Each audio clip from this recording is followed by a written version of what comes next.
Tech center, please. Richard or Moses. Tech center, split screen.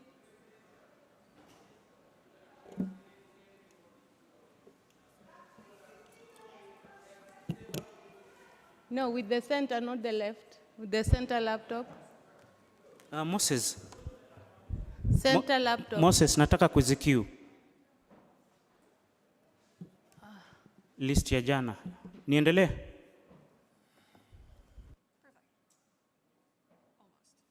Yeah. Nope. It's the other one. Now, yeah, remove the left laptop completely and split center laptop and camera.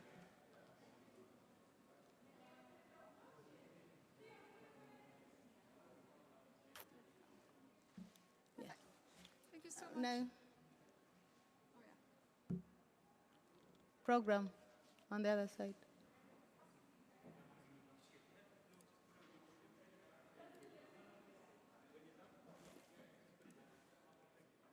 Where is your screen? Oh, you are, yeah. Thank you.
policies are always side Why do we have to?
So we very, have very good engagements with Kenya.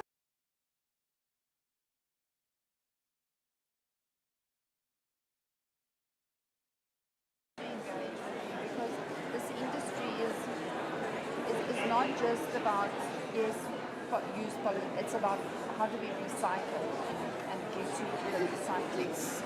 it's about sustainability. Thank you.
Ladies and gentlemen, please take your seats. We are about to start.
Good morning, distinguished delegates.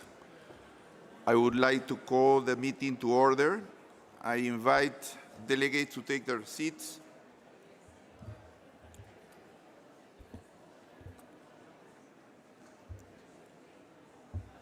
Distinguished delegates, I would like to commend the committee on what has been a successful start of our two plenary meetings yesterday. I'm grateful for the impactful remarks offered by His Excellency, the President of Kenya, during our opening segment, as well as the inspiring remarks yesterday morning from the Executive Director and our Executive Secretary. Before we continue our consideration of Agenda Item 4, I would like to give the floor to the Secretariat for a short announcement. Secretary, you have the floor. Thank you, Mr. Chair. We would like to remind observer delegates that as set out in the instructions for observer interventions contained within the QR code, observers need to resubmit their expressions of interest to intervene in today's plenary meeting. A dedicated staff member will be located at the back of the room in case observers need assistance with the QR system. Thank you. Thank you, Secretariat. Distinguished delegates, we will now resume our consideration of Agenda Item 4 on the preparation of an international legally binding instrument on plastic pollution, including on the marine environment. We will continue where we left off with a statement from individual members yesterday.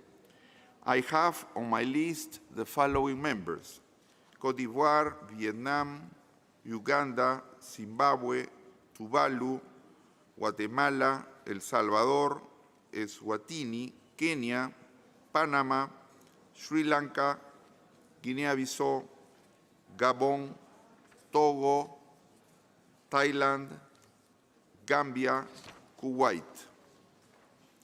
If any other members who have not spoken yet wish to take the floor, please raise your flags. And I encourage you to limit your statement to 3 minutes. I now give the floor to the representative of Côte d'Ivoire, followed by Vietnam and Uganda. Merci, Monsieur le Thank you very much, Chair. Chair, since this is the first time that Côte d'Ivoire is taking the floor, please allow me to thank the government of Kenya for their warm welcome.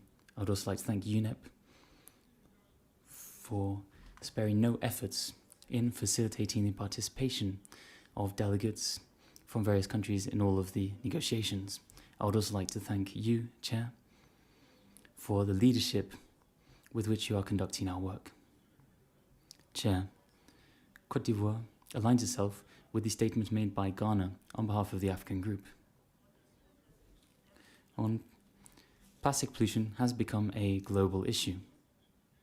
It has an impact on human health and the environment. According to OECD, the global production of plastics has doubled between 2000 and 2019. At the same time, the production of plastic waste has also more than doubled up to 2019. 22 millions of tons in 2019 alone have been released into the environment, including into waterways and oceans. Plastics represents at least 85% of the total of marine waste, as said by the United Nations Environment Assembly. Millions of tons of plastics will also be released into the ocean in the coming years up to 2040. Côte d'Ivoire is not spared from this plastic pollution. More than 50% of waste are released directly into the streets in Côte d'Ivoire, and very little of it is recycled. Our government, though, is aware of the scale of the issue and is striving to fight against plastic pollution. From a legal standpoint, we've introduced a law to prohibit the import, trade of plastic bags within the territory. My country has also set out a national strategy in order to promote a circular economy. And we're also cataloguing and promoting green economy. In the Ministry of the Environment and Sustainable Development, we set out a new ecological transition within our government in order to be more effective in the fight against plastic pollution, climate change, and the loss of biodiversity. Chair, the draft is a solid foundation on which our work can base itself in order to reach an agreement. The Côte d'Ivoire hopes our discussions are fruitful and positive. But we need to have a holistic approach and synergy of actions which take into account the specific needs of each country. Thank you very much. I thank the distinguished representative of the Côte d'Ivoire. I now give the floor to the representative of Vietnam, followed by Uganda and Zimbabwe. Mr. Chair, Excellencies, distinguished delegate colleagues, as Vietnam takes the floor for first time, I would like to express my delegation's gratitude to the government and people of Kenya for their hospitality and excellent hosting this important event. Vietnam associates itself with the statement made by the Philippines on behalf of Asia-Pacific Group and Singapore on behalf of the COPC countries. I wish to highly appreciate the Chair and the Secretariat for their hard work in compiling the zero draft and synthesis report as the very good basis for member states to start negotiation here in Nairobi, and my delegation is looking forward to working closely with member states during the INC-3 meeting this week. In this spirit, my delegation welcomes and highly appreciates the establishment of 3 contact groups to facilitate member state discussion, and my delegation wishes to emphasize the importance of state-driven approach during the whole process. As a zero draft text has not reflected the full views of member states, Vietnam hopes that views and input will be included during the discussion under contact group, so when we depart Nairobi on November 19, we will have a more balanced draft text for further negotiation in 2024.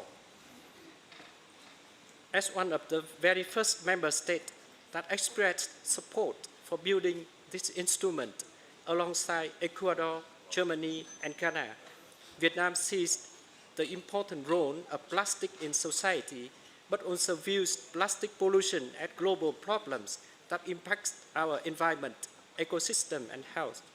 Therefore, a global and comprehensive response must be adopted. However, differences in circumstances, development, and capabilities should be addressed in the future instrument. My delegation wishes to support the proposal for inclusion of the principle of equity, common but differentiated responsibility, and respective capabilities in the context of just, inclusive transition, circular economy, poverty eradication, and sustainable development. We are the view of that this instrument should not be used as disguised new trade barriers to the detriment of developing countries. Finally, my delegation views that ambitious action must go hand in hand with the means of implementation. Hence, the issues of finance, technology transfer, capacity building for developing countries must be addressed in an appropriate manner as other elements in instrument for better ensuring the achievement of global ambitious target for adequately addressing the problem of plastic pollution. I thank you, Mr. Chair. I thank the distinguished representative of Vietnam. I now give the floor to a representative of Uganda, followed by Zimbabwe and Tuvalu. Thank you, Mr. Chairman, Excellencies, distinguished delegates. Uganda would like to add her voice to those of other distinguished delegates in thanking you and the Secretariat for a job well done in steering the INC process thus far. Uganda equally thanks the government and people of Kenya for the warm hospitality accorded to our delegation so far. Mr. Chairman, Uganda would like to align herself on the statement read by the distinguished delegate of Ghana on behalf of the 54 Africa member states. Uganda welcomes the zero draft document by chair and look forward to working with other delegates to make the improvements needed to come up with a zero draft that is agreeable to INC-3 membership to inform country negotiations as we move towards INC-4. The Republic of Uganda looks forward to an instrument with binding and non-binding provisions to control plastic pollution on land and in water. Uganda is alive to the fact that the instrument we are developing, indeed in line with UNEP Resolution 514, is not about plastic and plastic products per se, but the negative impacts of these on human health and environment. We are therefore aware that there are several plastic products that will be still of value and use, and those without alternatives, including use of plastics in production of computers, vehicles, tires, fabric, among others. Uganda therefore looks forward to negotiating an instrument that prevents and controls pollution across the entire life cycle of plastics from manufacture, movement, use, and disposal, as opposed to emotional condemnation of the term plastics. Mr. Chairman, the problem is not the term plastics, but plastic pollution in the environment. We look forward to an instrument that puts us on a firm path to phasing out and eliminating problematic plastics and plastic polymers of concern, including legacy pollution, to safeguard human health and environment from plastic pollution. We stand ready, Mr. Chairman, to engage in meaningful negotiations with the rest of the delegates in finding effective solutions to plastic pollution and ensuring that production and consumption of plastics is sustainable and safe for human health and the environment. Mr. Chairman, the zero draft uses several terms that will require defining. We propose that unconventional terms used in the text be defined by the same contact groups as opposed to a dedicated working group which may be delinked from the original context of the usage of the terms.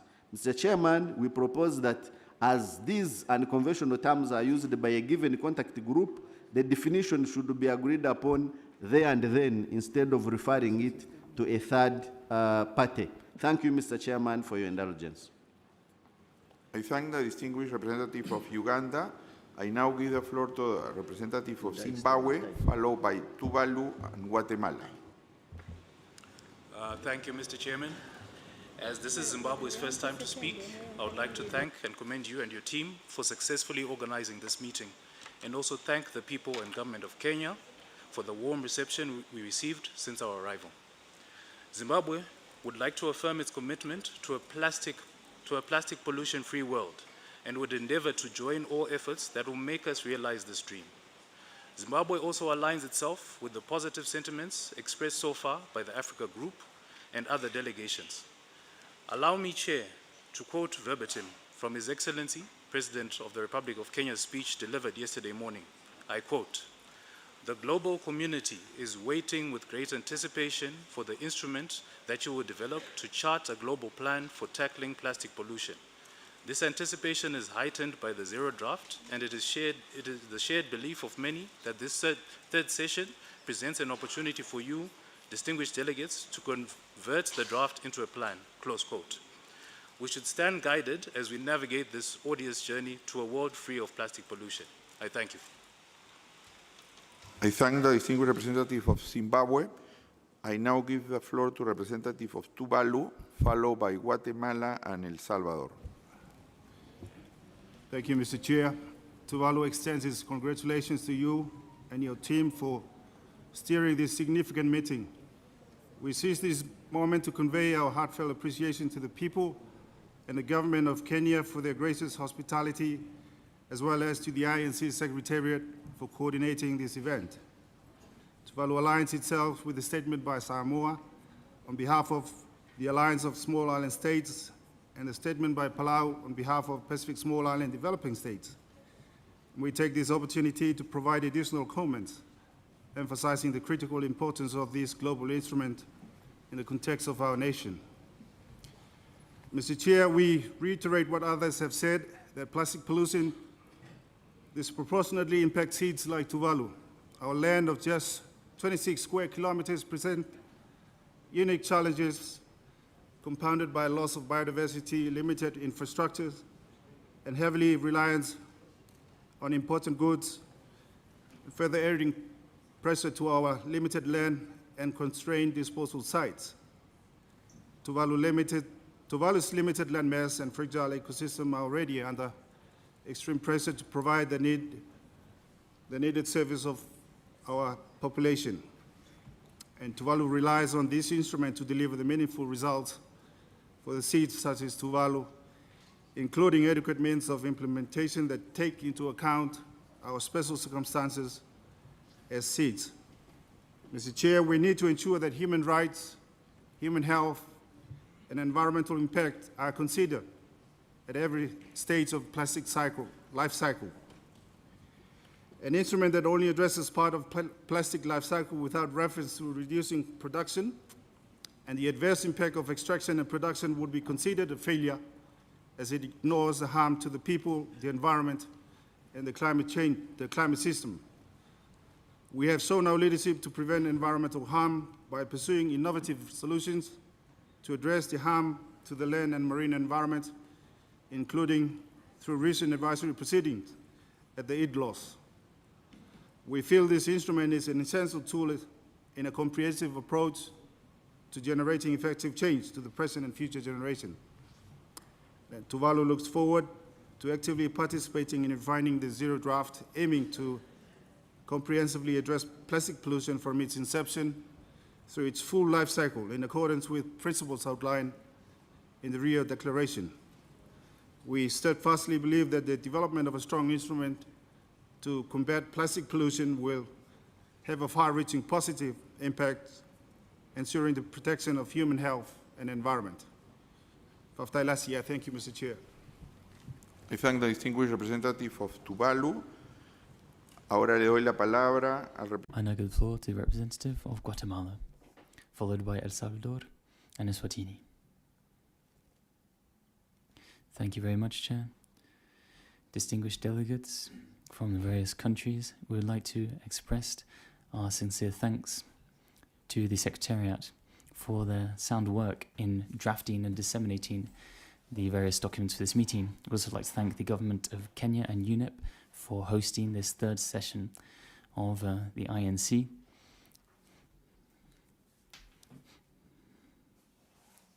In this regard, we would also like to thank the delegation of Uruguay for giving the statement on behalf of GRULAC, and we align with that statement. This meeting will enable us to have dialogue to move forwards in creating a legally binding instrument which processes plastic pollution, including in the marine environment. This will represent a significant step towards a more sustainable and clean future. In this regard, Guatemala would like to propose that one of the goals of this meeting will be to identify points of convergence in order to set out this ambitious instrument, always taking into account national circumstances and capacities to ensure a just transition, as well as sovereign decisions of each state here present. Guatemala hopes that the instrument will reflect all that identified by states within negotiations. We'd like to highlight the Rio Declaration on the environment as well. We have common but differentiated responsibilities. We need to identify priorities and circumstances within countries and within regions as well. The instrument needs to take into account the definition of ecosystems and concepts which are also related to it in order to strengthen the knowledge necessary in order to implement measures in a cohesive and consistent manner for all parties. We highlight the relevance of the creation of effective mechanisms for technical assistance, technology transfer, under mutually agreed circumstances and financial assistance, recognizing that the application of the instrument, in particular for developing countries, will depend on this. We hope that we will have a very productive day of meetings today and a successful outcome for our meeting. Thank you very much, Chair. I'd like to thank the distinguished delegate of Guatemala and now give the floor to the representative of El Salvador, followed by Eswatini and Kenya. Gracias. Thank you, Chair. It's an honor to speak on behalf of El Salvador in this third session of the INC. We would like to thank the Republic of Kenya and the United Nations Environment Programme for hosting this important event. It's essential to recognize that plastic pollution is a challenge which requires a comprehensive and collaborative response. As a result, El Salvador would like to highlight the importance of international cooperation and common but differentiated responsibilities in our efforts. In this regard, our country believes it's essential to have financing mechanisms which are long-term, predictable, sustainable and accessible, and technical assistance programs, capacity building and technology transfer in order to support developing countries in their efforts in order to tackle this challenge, ensuring that no one is left behind. El Salvador is in favour of an instrument which promotes an effective and responsible management from production to the disposal of plastics. Therefore, it's essential to establish a verification of compliance mechanism which acts as a facilitator and is not punitive, helping countries to achieve their national targets and global targets in the gradual reduction of plastic pollution. At the same time, through this instrument, we need to foster a focus on a circular, inclusive economy. We need to recognize and, in particular, protect sanitation workers and waste pickers. We need to ensure that the transition is just and inclusive, and in this manner, we can move forwards towards sustainable production levels and sustainable consumption levels of plastics, fostering innovation and strengthening environmental education to increase awareness amongst producers and consumers. We trust that through our deliberations, negotiations and collaboration this week, we will achieve significant progress in creating a solid legal framework in order to develop a robust and effective instrument to put an end to plastic pollution. Thank you very much, Chair. I'd like to thank the distinguished delegate of El Salvador. Give the floor to representative of Eswatini, followed by Kenya and Panama. Thank you, Mr. Chair. Let me start by passing our sincere gratitude to the government, the people of Kenya, for their warm welcome to this great city of Nairobi. The delegation of the Kingdom of Eswatini would like to align itself with the African position as presented by the Republic of Ghana. And in this regard, we also want to affirm the call from the African Ministerial Conference on Environment for this committee to deliver on an agreement capable of reducing and eventually eliminating all impacts of plastic pollution on human health and on the environment without further delay. The Kingdom of Eswatini would like to also express appreciation to you, Mr. Chair, and the Secretariat for developing the zero draft text, which we think has taken all considerations from all member states and reflects the desire of the global majority for a strong treaty with binding global measures, including elimination of high-risk plastic categories.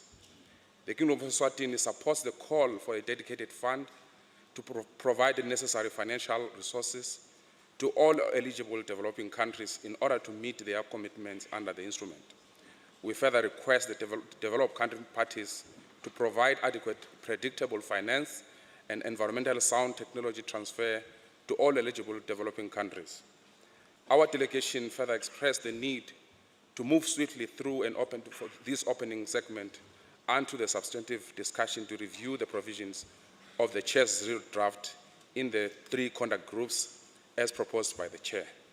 We call on all the committee to engage in constructive discussion leading to the first version of the text of the instruments to be considered at the 4th session of the committee in Canada.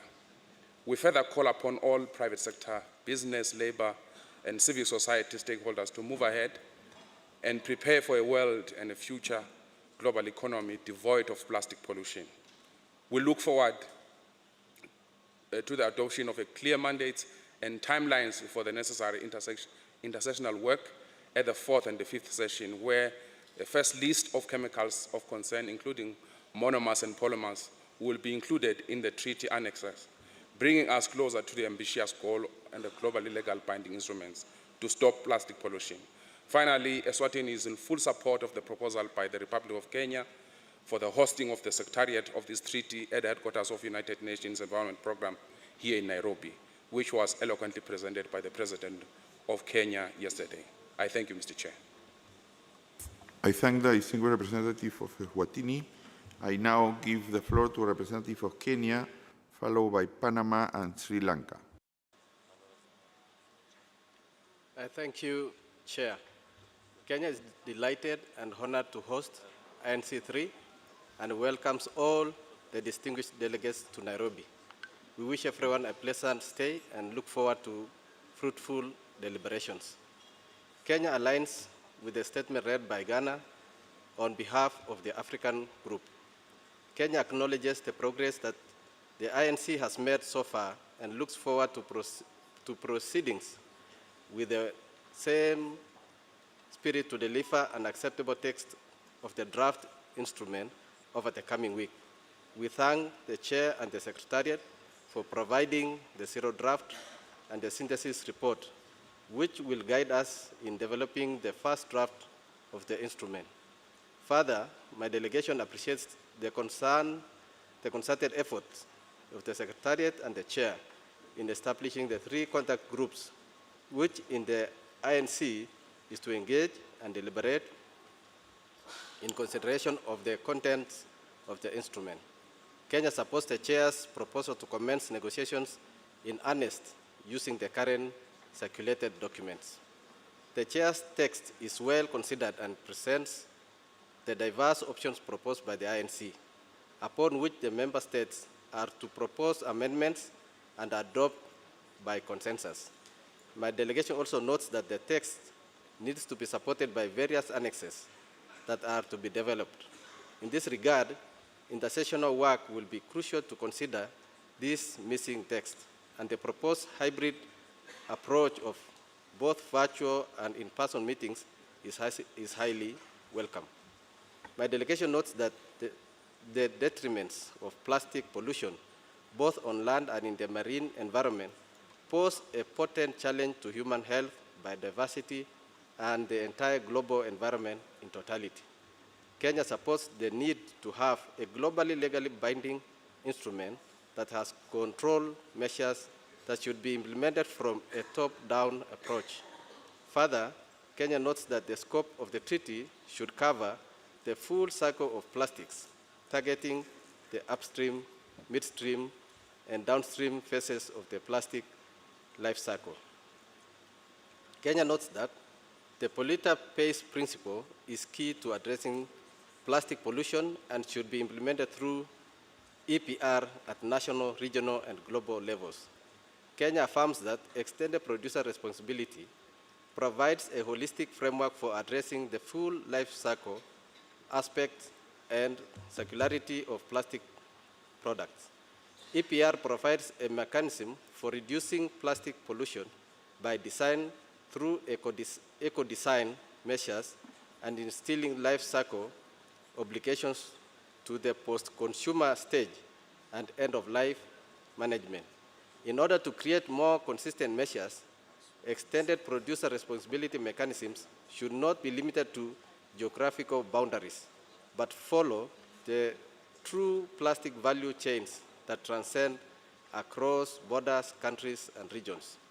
Further, the need to entrench transparency and traceability in the text of the instrument is vital for ensuring that the tracking of plastics is a reality in global value and supply chains. The treaty may consider using automated digital product passport for plastic products to further enhance comparability, clear chain of custody, and product stewardship measures for all actors in the supply chain. Kenya also prioritizes the need to have a just and inclusive transition in the proposed instrument that focuses on all workers, including those in the informal and cooperative sectors, such as waste pickers. Kenya reiterates the vital need of establishing a dedicated multilateral fund to provide resources to drive plastic pollution interventions, technology transfer, and efficient and effective capacity building for countries in emerging economies. In addition, efforts should be made to ensure that a seamless governance structure, whose mandate shall include coordinating regular monitoring and reporting, is established as part of the scope of the treaty. Mr. Chair, my delegation stands guided by the need to embody the Rio principles that are, but not limited to, the precautionary principle, the principle of common but differentiated responsibilities, the polluter pays principle, and the principle of a just transition. My delegation also notes that the proposed instrument need the establishment and operationalization of a collective definition of effective implementation based on a common understanding. As such, my delegation calls for open-mindedness and flexibility as we embark on this round of negotiations. Lastly, Mr. Chair, my delegation acknowledges the support accorded by earlier speakers, including Angola, Eswatini, and Egypt, to our President's call for the hosting of the Secretariat within the UNEP Headquarters. Kenya reiterates the need to strengthen UNEP and calls on other member states to join the African group to support this cause and reap from the economies of scale provided by consolidating the work of UNEP within its headquarters. I thank you, Chair. I thank the distinguished representative of Kenya. I give the floor to the distinguished representative of Panama, followed by Sri Lanka and Guinea-Bissau. Thank you, Chair. On behalf of Panama, I would like to thank the government of Kenya for hosting this third meeting of the INC, the Secretariat, and the United Nations Environment Programme for organising the meeting. We would also like to align ourselves with a statement made by Uruguay on behalf of GRULAC, and also by Solemn Alliance on behalf of the High Ambition Coalition. We are aware of the little time available to us. Therefore, in our statement, we will send in writing. We would like to just highlight a few relevant points. Plastic pollution is a crisis which transcends borders. It affects ecosystems, biodiversity, human rights, including the right to health, and to a clean and sustainable and healthy environment. We need a global framework which broaches the entire life cycle of plastics, from design and production to consumption and final disposal of plastics. We need to take into account voluntary as well as obligatory actions. We also need a focus on prevention and the secure circular economy, which is safe and inclusive. And we need robust means of implementation to ensure that developing countries can meet the obligations set out within the instrument. Chair, I would like to thank you for your hard work. I would also like to thank the Secretariat for this zero draft. We believe that this draft adequately covers all discussions held prior to this meeting. We accept this as a foundation for our work during this meeting and believe that we need to strengthen it further through our contact groups and the rest of our work here. Thank you very much, Chair. I'd like to thank the distinguished representative of Panama. Give the floor to the representative of Sri Lanka, followed by Guinea-Bissau and Gabon. Thank you, Chair. We extend our heartfelt appreciation to the Republic of Kenya for their warm hospitality. Our gratitude also goes to Chair and the Secretariat for their firm commitment, especially in crafting zero draft, which serve as a consultated document to initiate the negotiation. Mr. Chair, Sri Lanka restates its firm commitment to developing a strong international legal binding instrument to address plastic pollution comprehensively, including in marine environment. The objective is to safeguard human health and the environment. Our proposed instrument must include obligation and control measures throughout the entire life cycle of plastic, complemented by voluntary action. This approach considers the unique situation and capabilities, obligation and control measures throughout the entire life cycle of plastic, complemented by voluntary action. This approach considers unique situation and capabilities of developing countries, backed by strong means of implementation. Mr. Chair, Sri Lanka's support for an international instrument that fosters global action and cooperation on plastic pollution, endorsing practical country-driven initiatives that accommodate diverse national contexts. It should encourage broad participation while allowing for context-specific measures and nationally determined approaches in each country. In addition, the instrument should promote circular economy approach and international cooperation leading to sustainable production and consumption of plastic, research and innovation, education and public awareness.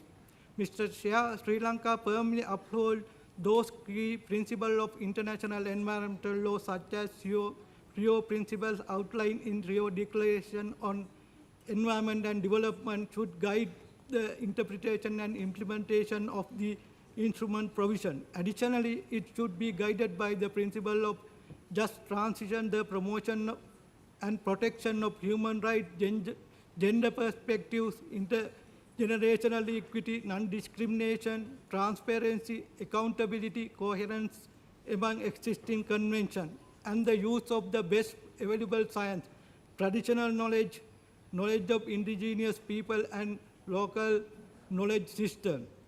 Means of implementation are crucial aspect of our negotiations. Sri Lanka called for a strong financial mechanism, which may include creation of a new fund, synergies with existing convention, and the provision of technical assistance programs and a scheme of technology transfer in mutually agreed items. This is essential to effectively support developing countries in implementing the future instrument. Moreover, a phased approach in the implementation by developing countries is imperative, recognizing diverse starting point within the international community. Mr. Chair, Sri Lanka encountered the world's largest plastic pellet chip accident in 2021, causing substantial persistent consequences for livelihood and the environment. In response, we advocate for the establishment of vital mechanisms to effectively and efficiently handle accidental spill. Furthermore, we align ourselves with the concern expressed in the Asia-Pacific regional statement presented by the collective effort of the group of countries. Thank you, Mr. Chair. I thank the distinguished representative of Sri Lanka. I now give the floor to the representative of Guinea-Bissau, followed by Gabon and Togo. Thank you, Mr. Chair. Guinea-Bissau would like to show appreciation and gratitude to the people and authorities of the Republic of Kenya for their hospitality and hosting of this important event. You congratulate the President and the entire Secretariat team for the important role they have played throughout this process. Guinea-Bissau hopes that with this INC-3, significant advance will be achieved so that in the near future we can have a binding international instrument on plastic pollution, including in the marine environment, which is, along with climate change, one of the biggest temporary challenges. Guinea-Bissau supports, without reservation, the position of the African Group in relation to the draft treaty and highlights the need to the future treaty to provide for the principles of more differentiated common responsibility, polluter pays, and prevention. As a state, with an extensive coastal zone and made up of several islands, Guinea-Bissau defends that the particularities of states which these characteristics are convenient, particularly with regard to implementation, financial, and technology transfer measures. Thank you very much for your attention. I thank the distinguished representative of Guinea-Bissau. I give the floor to the representative of Gabon, followed by Togo and Thailand. Merci, Monsieur le Président. Thank you so much, sir. The Republic of Gabon congratulates the government of Kenya, the host country, on this third session of the INC. I would also like to congratulate you, as well as the Executive Secretariat of the INC, for the technical organization of this meeting in cooperation with the United Nations Environment Programme. Chair, distinguished delegates, Gabon, a member of the High Ambition Coalition, aligns itself with the position of the African Group as delivered by the Republic of Ghana, and we'd like to reaffirm our full commitment to this process. Our delegation expresses a satisfaction at being able to move on from the opening segment to substantive discussions aimed at examining, completing, and substantially improving the preliminary draft within the contact groups. In this context, we cherish the hope of seeing the contact groups serving as the place where we can affirm our convergence of views on the various potential options contained in the preliminary draft. Chair, Gabon calls on the committee to consider science to maintain the high level of ambition of the future treaty. To this end, scientific, technical, and traditional knowledge should be used as a compass for the benefit of our present and future generations and our environment. This knowledge will make it possible, in the event of differences, to find fair consensuses in favor of the objectives set out in Resolution 514. The Gabonese delegation recognizes that finding an urgent, joint solution to the problem of plastic pollution is highly complex, given the economic aspects involved.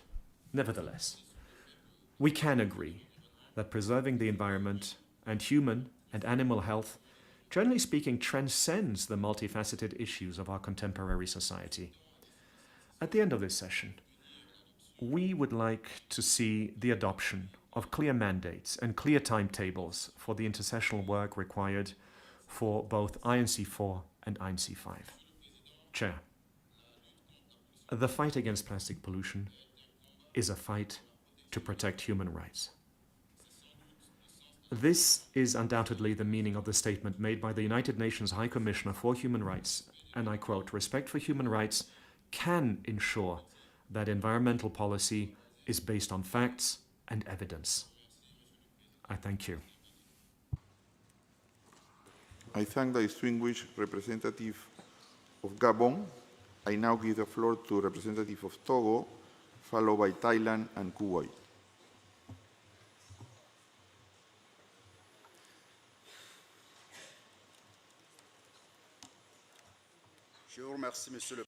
Thank you so much, Chair.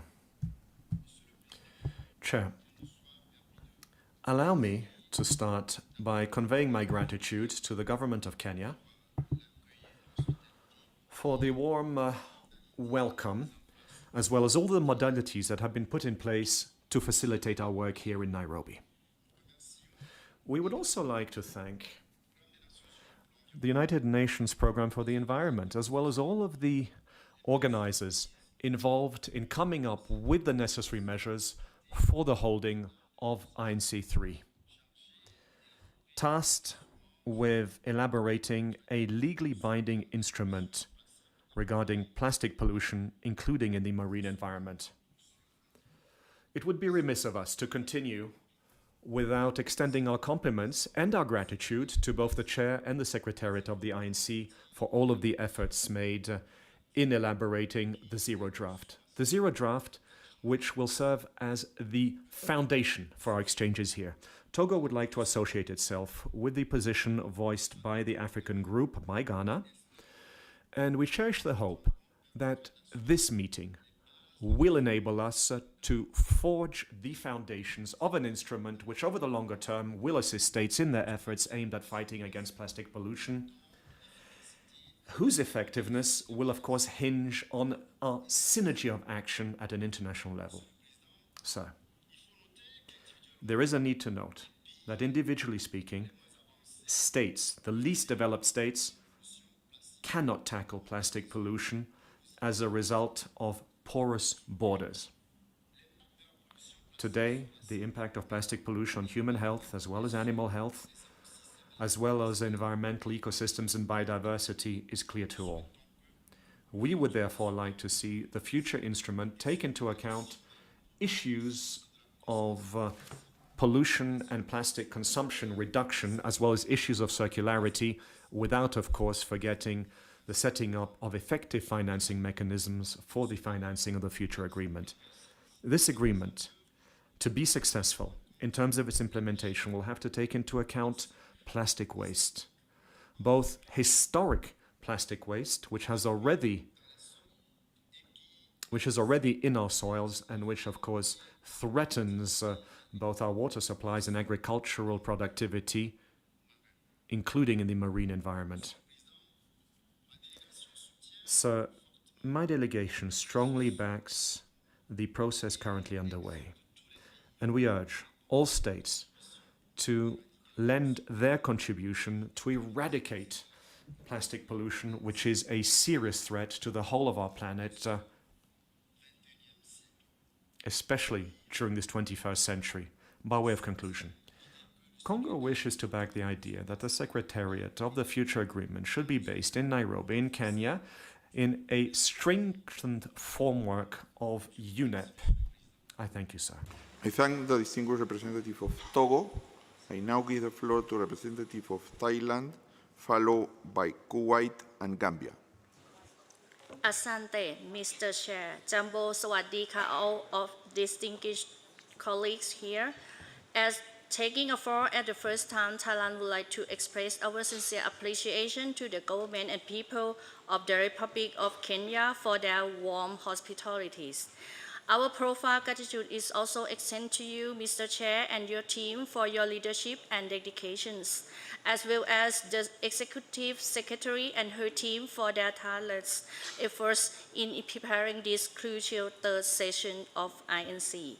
Thailand also aligned itself with the statements delivered by the Philippines on behalf of the Asia-Pacific Group and Singapore on behalf of the COP6.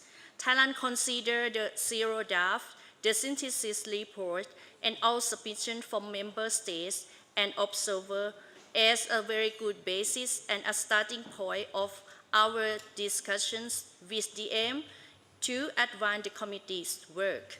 In this regard, my delegation wishes to share our views as follows.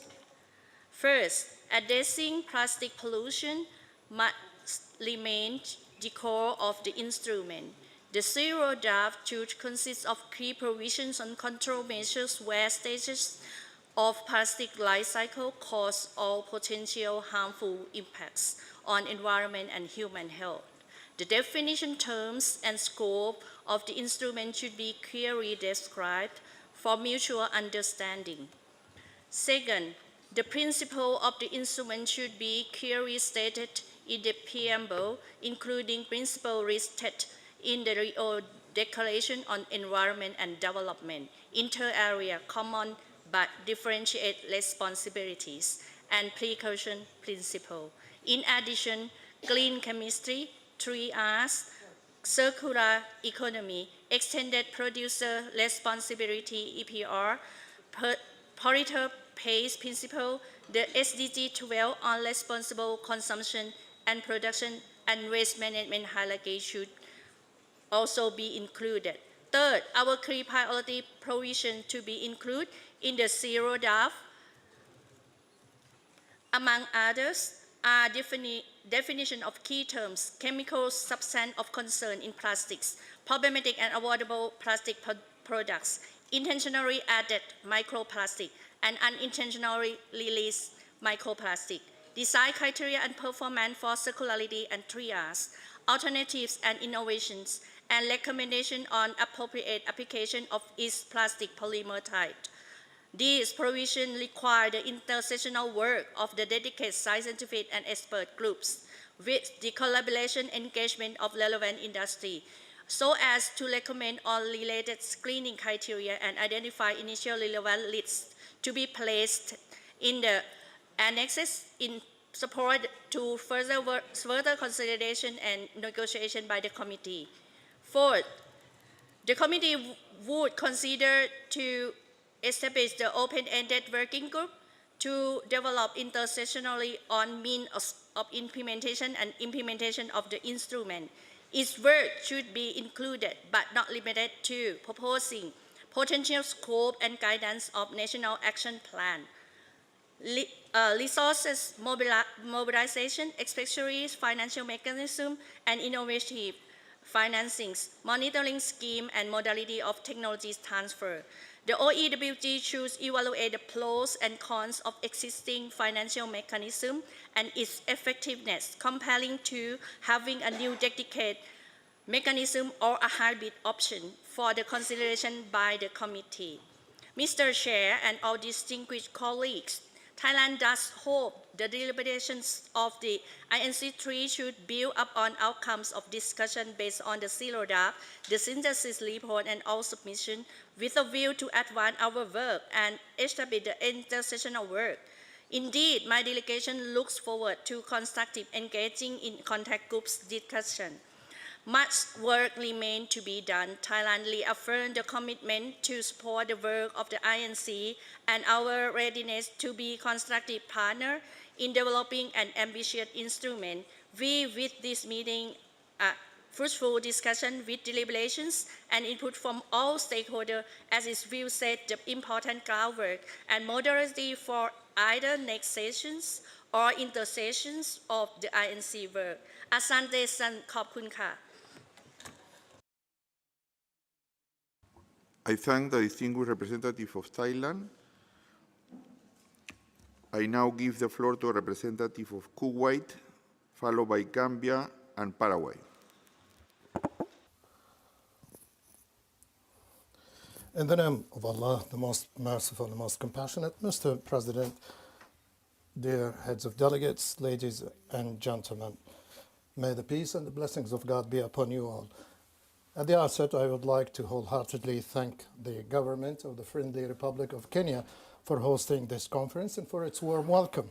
I also would like to thank the Secretariat for the excellent and efficient organization of this meeting with a view to reaching real and implementable results. This will be through the drafting of an international instrument that is legally binding on plastic pollution, including in the marine environment. We all know that drafting such an instrument has become an international challenge for all the states of the world. It is important to recognize, however, that plastic is extremely important for the world economy because it is part and parcel of a whole host of industries. It is important that we recognize and admit the importance of plastic in the service of humanity. It is also important to foster efforts to preserve the integrity of our environment. So the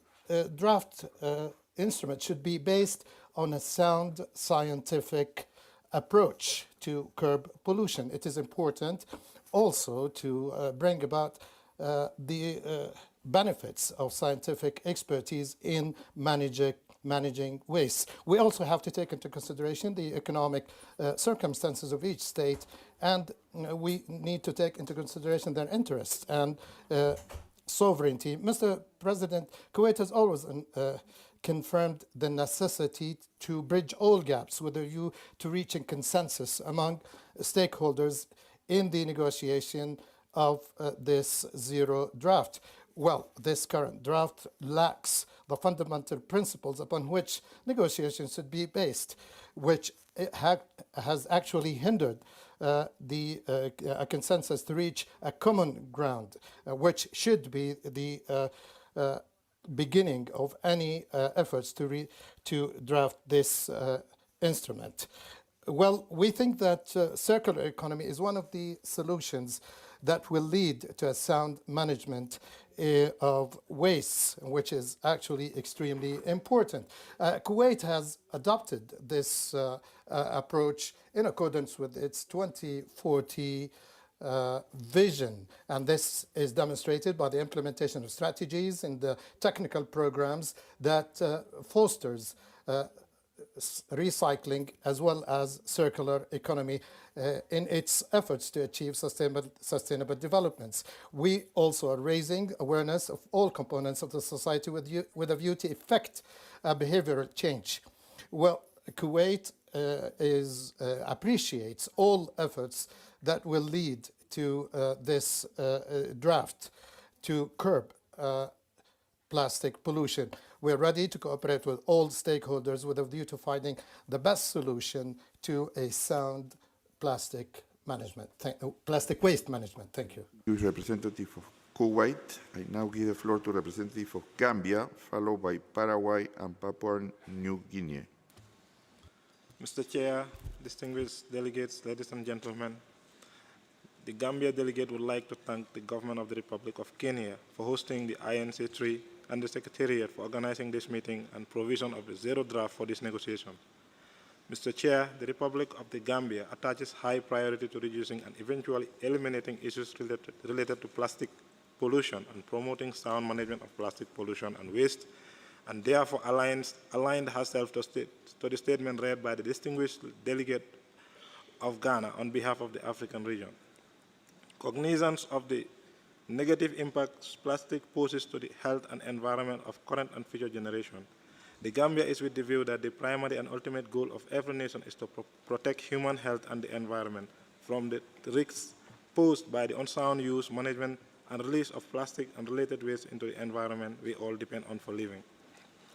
As protection of the environment is at the highest level of priority, the Gambia has developed national policies and legislations that are geared towards the protection of the environment for the present and future generations. In that, the country in 2007 enacted an anti-littering regulation, which is meant to limit the indiscriminate littering of the country, which includes plastic and related waste. This was subsequently followed by the ban on plastic bag order 2015, which prohibits the importation, sale, manufacture, and use of single-use plastic bags in the Gambia.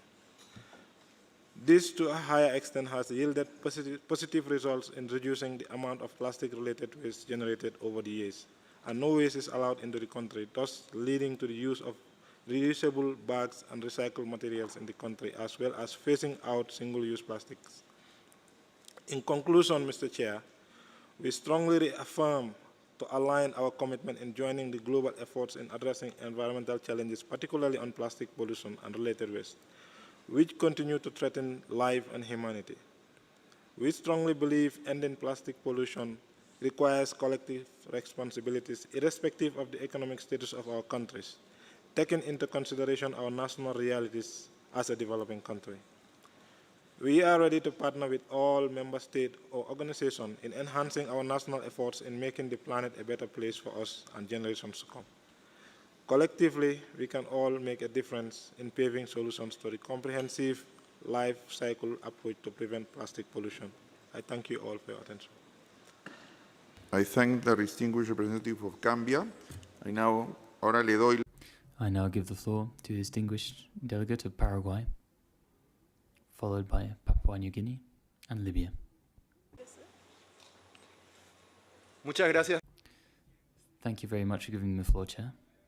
Paraguay would like to thank the government of Kenya for the warm welcome extended to us, taking part here in this meeting of the INC.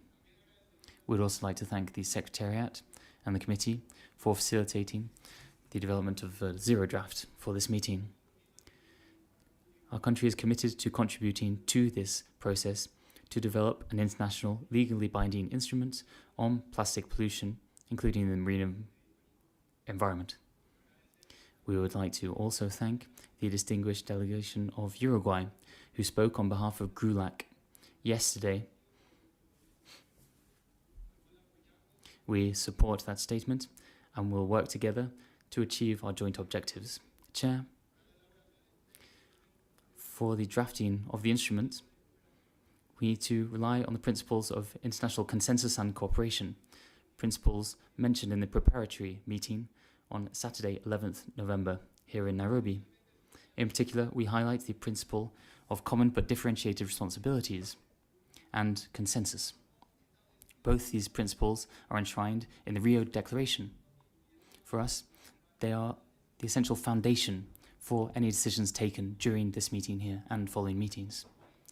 Our country is currently facing the management of plastic pollution with a comprehensive focus, with legal instruments put in place, as well as a national comprehensive management plan for urban waste.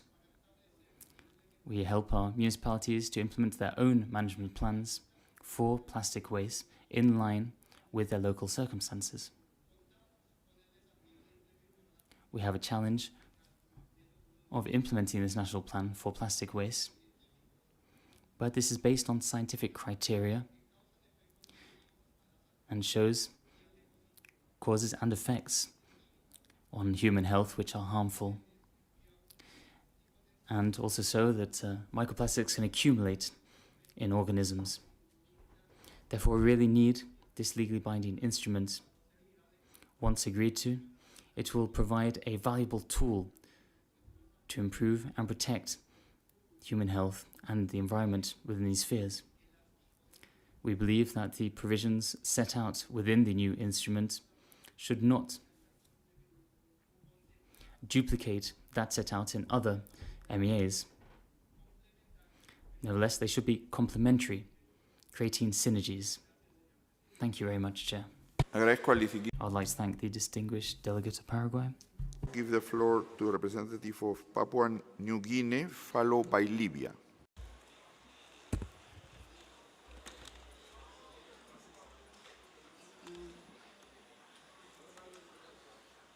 Honorable Mr. Chair, distinguished delegates, ladies and gentlemen,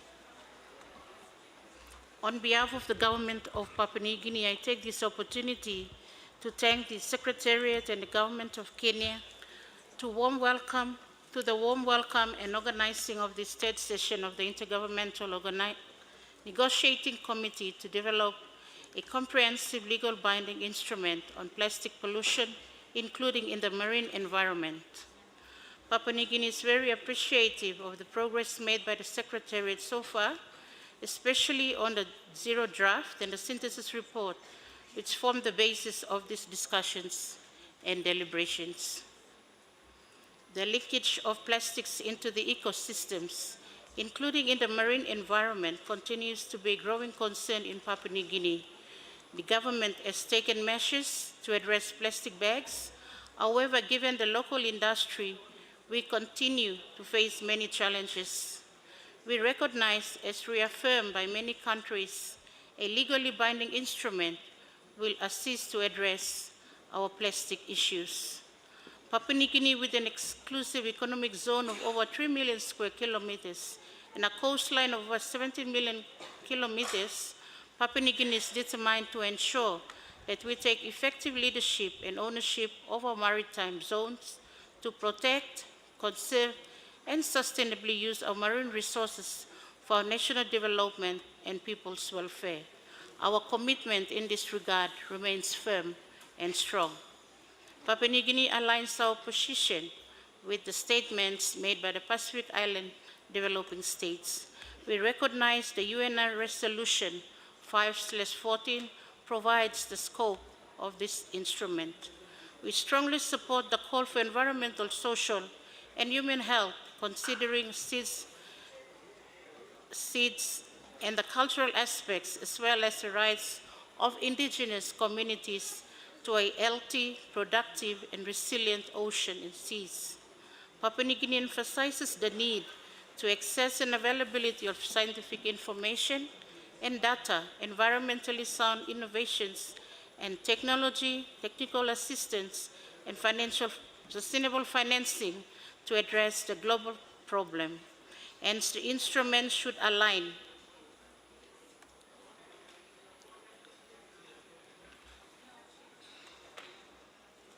Papua New Guinea emphasizes the need to access and availability of scientific information and data, environmentally sound innovations and technology, technical assistance, and sustainable financing to address this global concern. Hence, the instrument should align and complement the existing international treaties and multilateral agreements. The good progress made has been made due to the commitment of all involved for the greater international cooperation and partnership, resource for research and development of smart, innovative solutions, educational awareness, capacity building, and hence resilient to combat plastic pollution, including in the marine environment. The draft instrument in itself is complex, and the recent consultations have given us the opportunity to better understand the draft instrument and its provisions. At this juncture, we recognize, given the obligation of this instrument, developing countries will require technical financial resources, capacity building programs, including technology transfer to implement the instrument.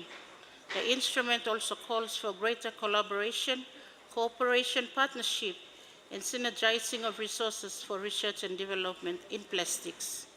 Mr. Chair, our delegation acknowledges that further work is required for each of the elements of the instrument that requires extensive and progressive multi-stakeholders consultations and engagement.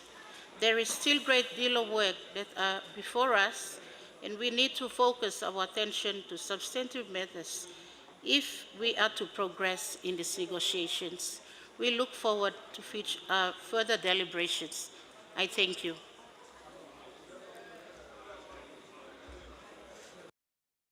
I thank the distinguished representative of Papua New Guinea. I now give the floor to representative of Libya, followed by the Cook Islands. Thank you, Mr. Chair. Distinguished delegates, ladies and gentlemen, and on behalf of my country's delegation, I would like to thank the government and people of the Republic of Kenya for their warm welcome.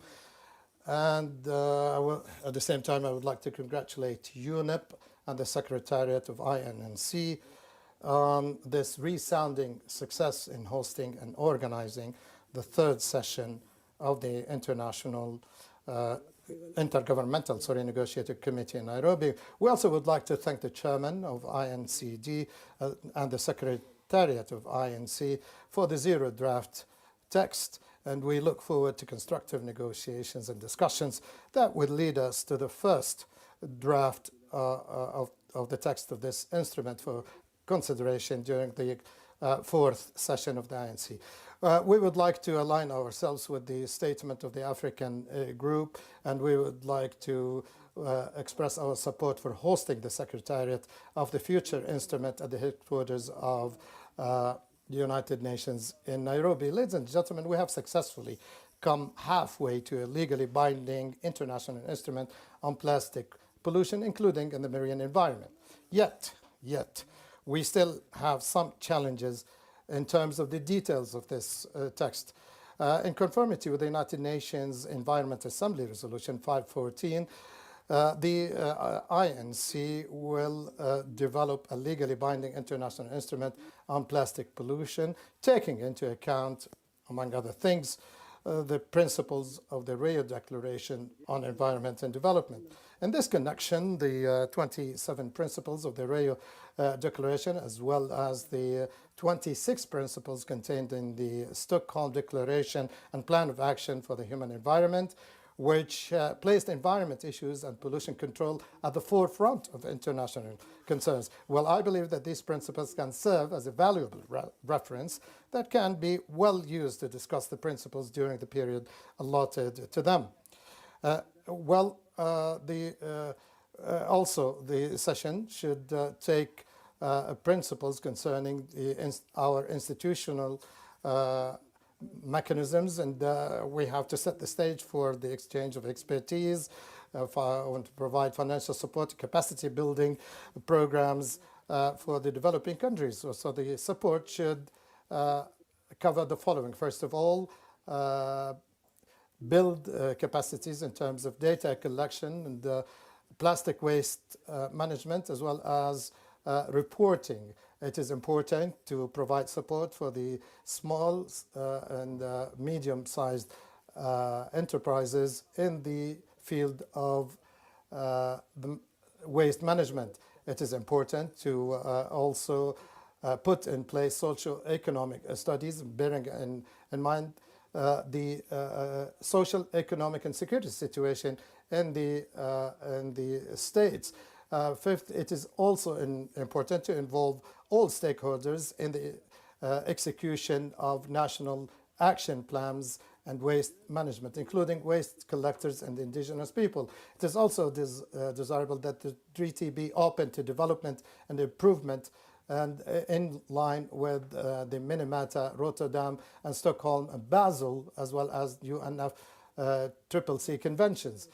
Finally, I would like to reiterate my thanks to the Republic of Kenya for kindly hosting this meeting and for facilitating the arrival of participants. I also would like to thank the chair as well as the secretariat of the committee for the excellent organization of the success of this meeting. We do trust your able leadership in bringing this meeting towards complete success. Thank you. Distinguished representative of Libya, I now give the floor to representative of the Cook Islands.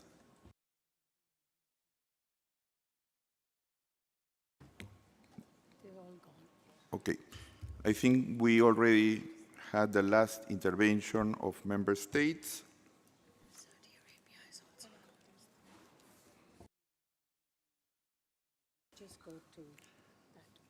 Before we proceed with the interventions by observers, I would like to take up how we can work further this week. Over the past 2 days, we have heard a wealth of views on the zero draft, on the synthesis report, and the summary of the preparatory meeting, as well as a variety of perspectives on how we can take our work further under this agenda item. I believe it is important that we find common ground, that this is acceptable to everyone to move forward. I have been listening closely to your interventions. I would like to suggest the following. We will briefly suspend the plenary while I prepare a possible guidance for the establishment of contact groups. This guidance would build on my scenario note, taking into account the views we heard in the plenary yesterday and today.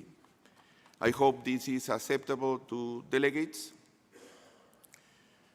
I see no objections, so the plenary is suspended.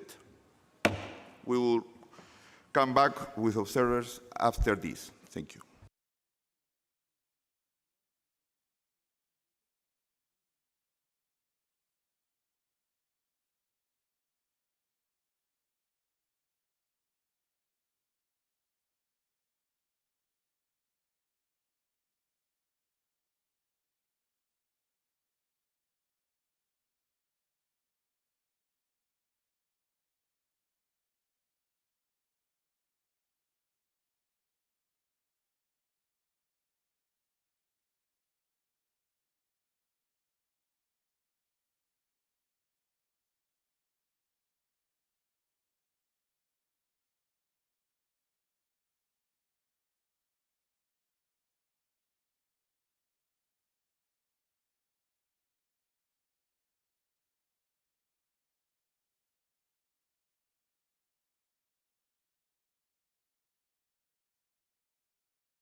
Please, could you take your seat? We'll start in 2 minutes.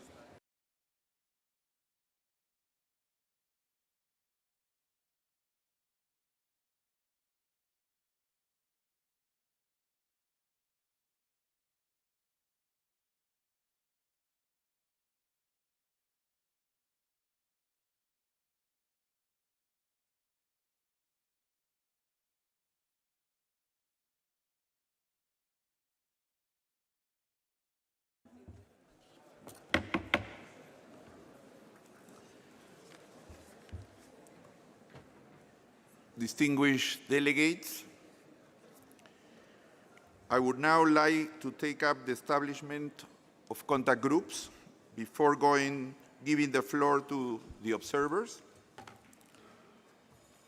Once again, I would like to thank the regional and other groups, individual members who have spoken yesterday and today for sharing your views under this agenda item.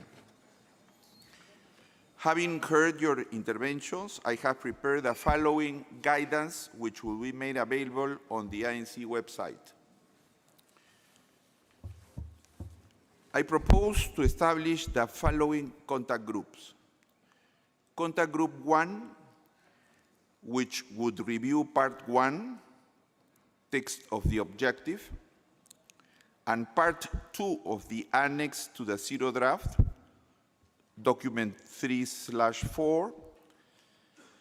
Members' text proposals will be reflected in a revised version of the zero draft as the outcome of the contact group.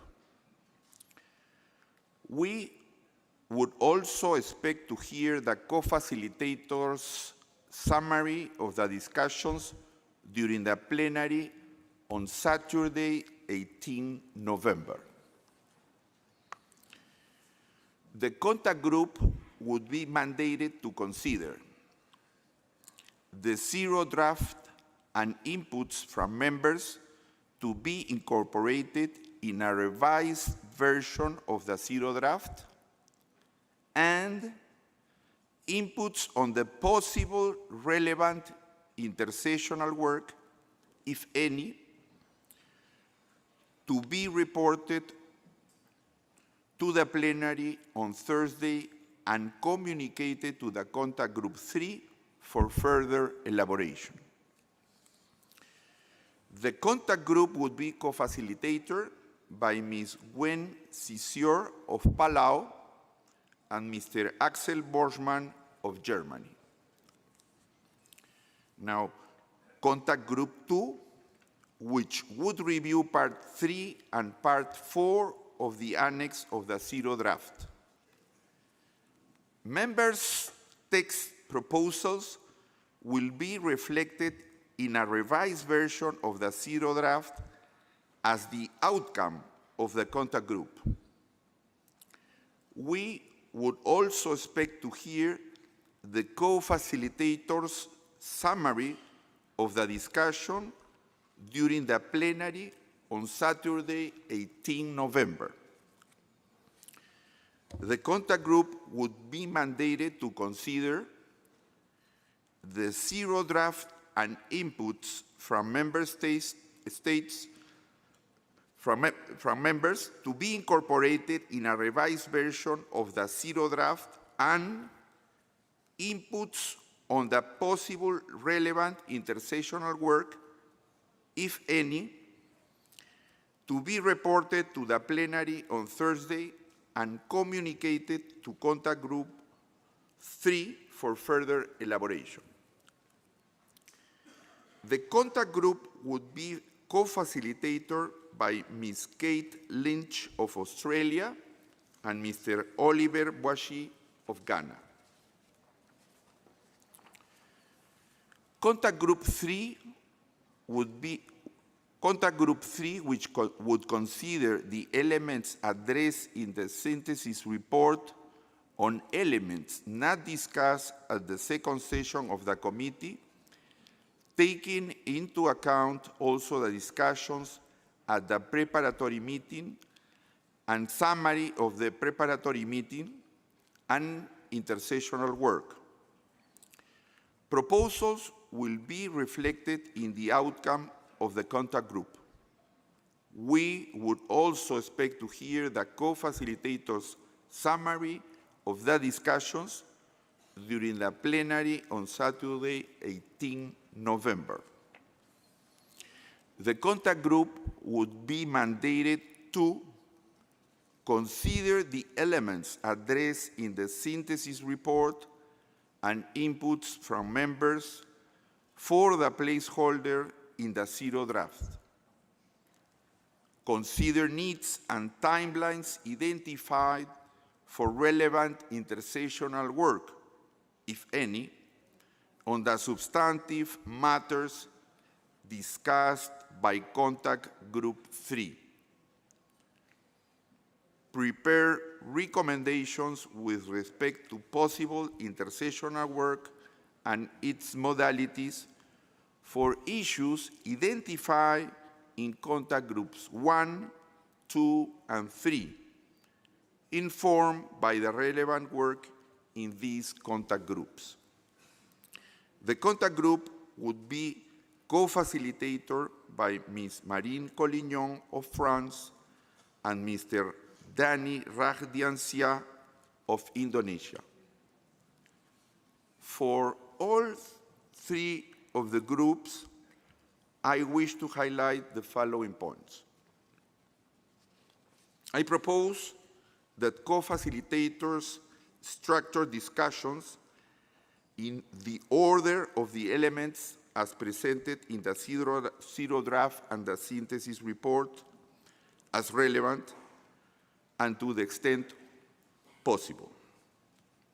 At the same time, the co-facilitators may require certain flexibility to propose the order of the discussions, taking into account the desirability to avoid possible clashes with other contact groups discussions that may be going in parallel. I will be meeting with the co-facilitators daily. I understand that some delegations may have text proposals. When this is the case, the delegations may submit these proposals to the Secretariat, who will make them available on the INC-3 web page. Delegations would be invited to send them to UNEP line inkplastic.statements@un.org. Please indicate in the title that it is a text proposal and indicate the proposed placement in the zero draft. I do not want to anticipate the particularities of each contact group. However, I have given guidance to the co-facilitators so that Contact Group 1 and Contact Group 2 can have a first round of discussion where delegations can share their expressions of preference for one or none of the existing options of the zero draft, as well as inform that if they have any concrete proposals for new text, that they will share them with the Secretariat. I expect that after the first round of discussions, the co-facilitators will be able to incorporate those new textual proposals from members that have been sent to the Secretariat by the end of the first round of discussions for inclusion in the zero draft. This document will be circulated by the Secretariat before the second round of discussion. I expect that the second round of discussion can start not later than Thursday at the latest. The second round of discussion will be based on the zero draft with the new text proposals. The co-facilitators will help to identify possible duplications and similar proposals in order to help delegations to merge their proposals, if possible, in order to reach the outcome of the contact group, which is a zero draft that reflects members' text proposals. For contact group 3, as they don't have a zero draft to work with, we have to follow a different approach. The goal is to build on our initial discussion at the preparatory meeting and continue to explore your views and positions with a view to identifying and developing as much convergence as possible and identifying any areas in which more work would be needed to arrive at shared understandings. We hope that this can pave the way for meaningful progress in this group towards the integration of the issues not yet discussed at the second session in the draft of the instrument. I am pleased that the co-facilitators agree to follow this guidance. The timeline for all contact groups would be as follows. We expect delegations to send their text proposals ahead of the stock-taking plenary on Thursday, 16 November by 10 a.m. The contact groups would be expected to conclude their work at the latest by noon on Saturday, 18 November. The co-facilitators of the contact groups would report back on the progress of their work during a plenary meeting on Thursday, 16 November as relevant. They would also provide a final report back to plenary on Saturday, 18 November.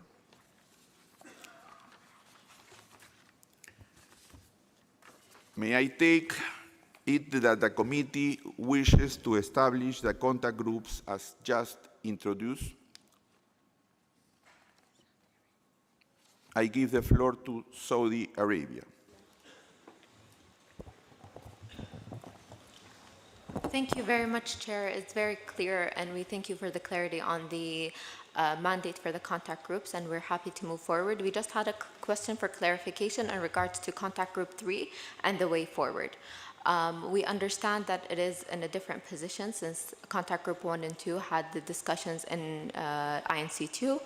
Our question in regards to the outcomes of contact group 3 would be, how would they be reflected within the zero draft after the inclusions or after the considerations from contact group 1 and 2? Would there be an expectation by the stock take on Thursday, or how can we move forward? Thank you.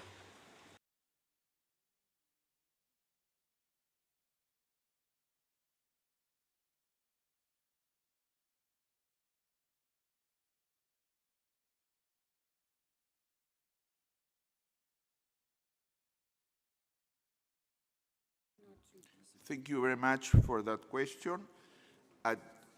It has been mentioned the case of contact group 3 is a bit different because we don't have a text. So what I stress, and I cannot prejudge exactly of how the contact group would treat this, I said proposals will be reflected in the outcome of the contact group.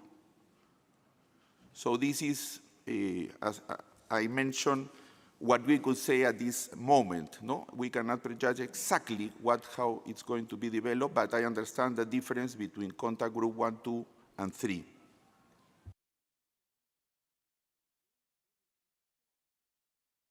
I give the floor now to the representative of Angola.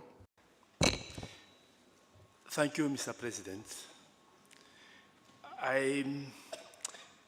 The issue I will raise here, we already raised in our regional meeting, is in terms of schedule. From the explanation you gave us, I understood that contact group number 1 and number 2 will be the one feeding the contact group 3, if I'm not wrong. And in the schedule we have here, the contact group 3 is starting before contact group 1. Can you explain to us the rationale on this, please? Thank you. Thank you for the question. I would like to clarify that these inputs from contact group 1 and 2 to contact group 3 are related specifically to the intersessional work. For contact group 3 to treat the issue of intersessional work, they do need to receive this input from contact group 1 and 2, but it's for intersessional work.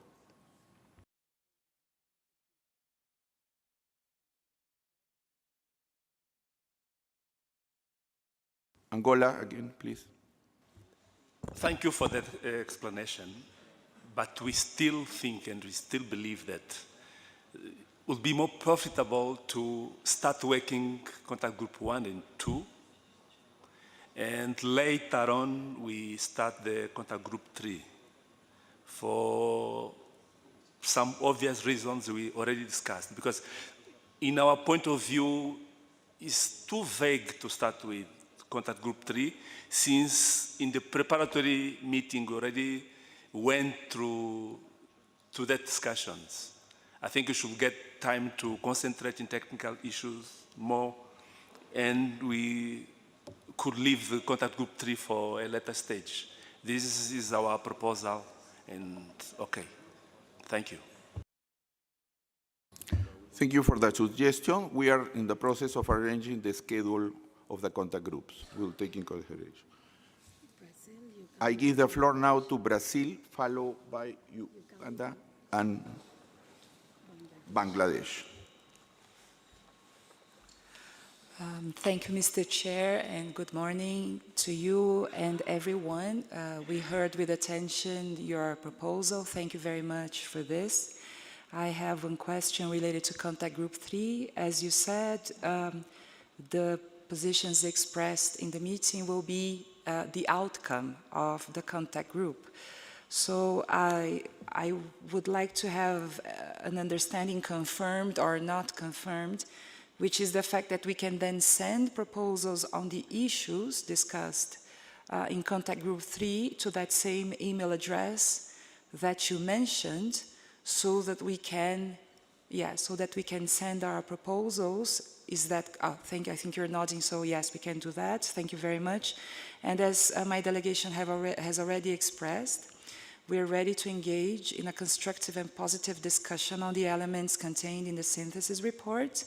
But because it was uploaded in the website 2 weeks before the beginning of the meeting, we need to reserve our position because we're still consulting internally. But of course, we will never prevent discussions on the document. And thank you very much for the Secretariat for providing it to us. Thank you. Thank you to Brazil. I now give the floor to the representative of Uganda. Thank you very much, Chair, for your indulgence.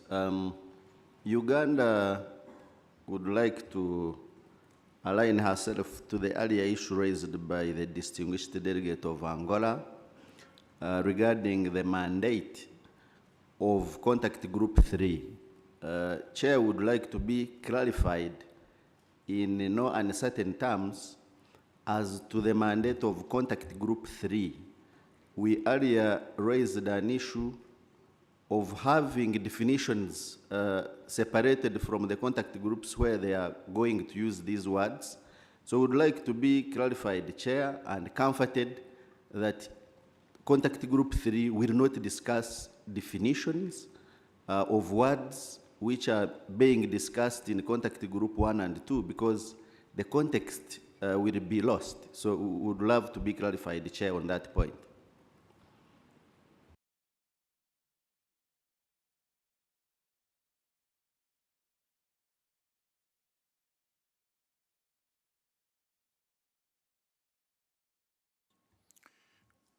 As I mentioned, I will try to assure the work between contact groups will be, they complement each other. There will be interlinkages that we have already raised that are important. So we will try to assure these important links that are, as you mentioned, between some contact groups. I now give the floor to the representative of Bangladesh. Thank you, Chair, for giving us the floor. And before taking any final decision on the formation and the mandate of the contact group, we would like to raise a very important issues of downstream countries. I think since contact group 3 is assigned for undiscussed issues to be solved there, so we think the importance of contact group 3 is very crucial. In this regard, we can say that if we look back the UNEA Resolution 5/14, which is actually aimed to end plastic pollution, including the marine environment. So downstream countries are the gatekeeper to prevent the marine littering. So therefore, they need special attention. So in this regard, Bangladesh already submitted a non-paper proposal to the Secretariat. We want that need to be discussed in the contact group 3. If we fail to recognize the urgency of the downstream countries and undermine the havoc resulted from this pollution to adjacent marine environment, I think we will fail to comply with the waste management, just transition, solving legacy plastic problem, reduction of emission and release of plastic targets set by the instrument. So for this, we need everyone's kind and generous support. That's all. Thank you very much for your intervention. As we mentioned, there will be possibilities to receive in the contact groups these proposals. I now give the floor to the Russian Federation.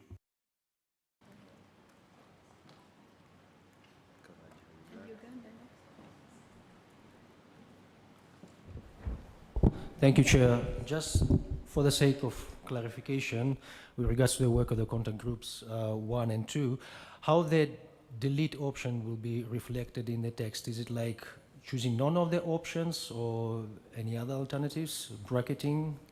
Could you clarify, please? Thank you.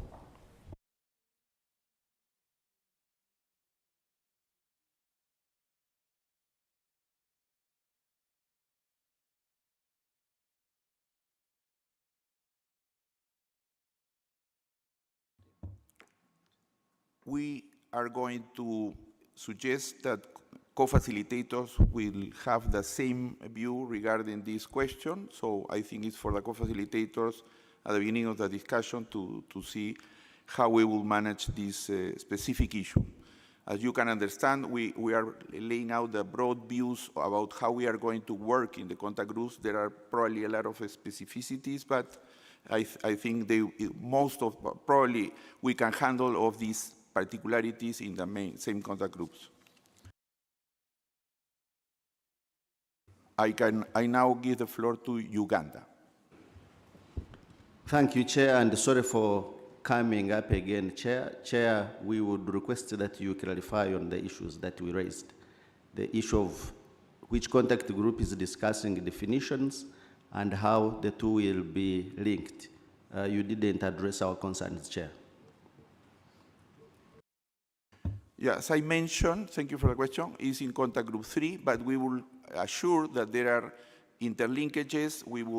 The co-facilitators will talk each other daily, so I think we will cover these issues where we need some coherence and convergence between the contact groups.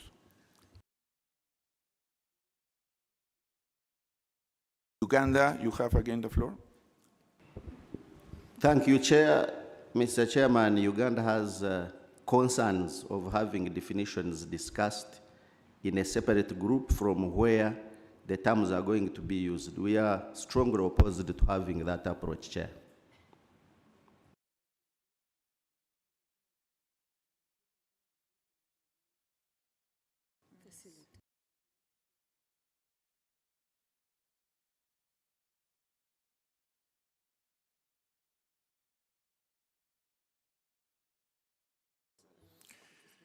As I mentioned at the beginning, there is going to be a report to the plenary, so I think this issue can be raised by your delegation in the same contact group, present your views, and then it will be reflected in the report that we will be receiving in order to take a decision on that in the plenary.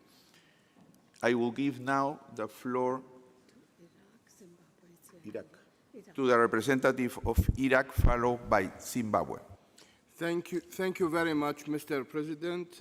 I would like, first of all, to support your plan for the work will happen with the contact groups. And in the soul of a jungle, for example, I'm not sure if the soul of the jungle could make some more flexibility to our meetings, but I'm sure that we have some points, maybe there is some concern about it from different countries, and other points, could we make a consensus on it?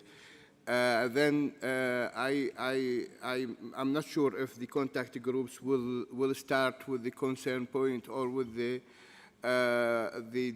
other points that we could make a progress on it very soon. So I would like to ask you about your Mr. President, your idea relating to that issue, and how could we proceed, because we would like to make progress in that INC, important INC. Thank you very much. Thank you very much. We'll reflect on this specific question and get back. I will now give the floor to Zimbabwe. Thank you, Mr. Chairman. Probably have partly answered, but just to follow up on Uganda's question, are we assuming that during the contact groups 1 and 2, whatever definitions are adopted, then they won't be revisited in contact group 3?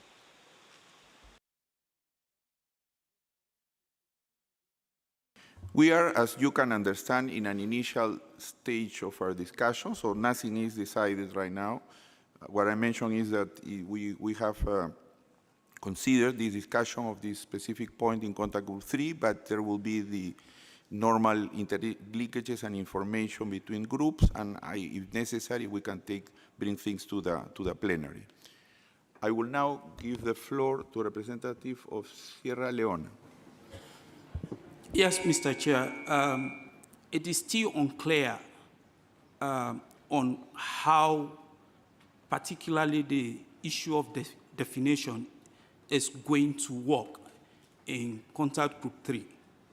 Because how can you expect me to provide my terms or idea in contact group 1 or 2, and somebody in contact group 3 is providing the definition for me?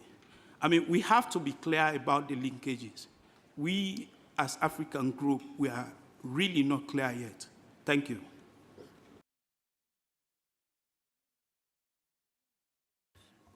Yeah, as I mentioned, well, we understand that there are these interlinkages, and as you know, the delegations are the same also, so we will try to assure that there is no clash or differences between these discussions. I know that in some cases, some issues are more challenging, that needs to be, there are more relation with some issues between contact groups, but we will try to assure that, and this is something that we are stressing very much to our co-facilitators. I now give the floor to Pakistan, followed by the European Union. Thank you, Mr. Chair, and thank you for guidance about the contact group. As issue raised by our colleagues from African countries, because we are discussing parallel two contact group 1 and contact group 2, means of implementation and others. So when we discussed all the substantial matters, and then we will come to the contact group 3. So that is really confusing, that how can we tackle the matters in the contact group 3, because we have no clear definitions and the scope which we have to finalize in our document, and even it is not in our preparatory discussion, preparatory meetings.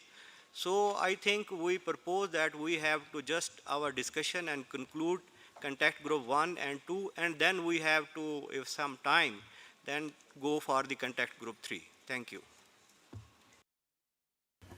Thank you very much. The idea is that contact group 3 identify definitions which will be needed to be discussed also in other contact groups or during intersessional. This is something that I wanted to stress. The contact group 3 identify definitions that will need to be discussed in other contact groups or during the intersessional period. I will now give the floor to a representative of the European Union. Thank you, Chair, for proposing the organization of work. The European Union and its member states go along with the proposal.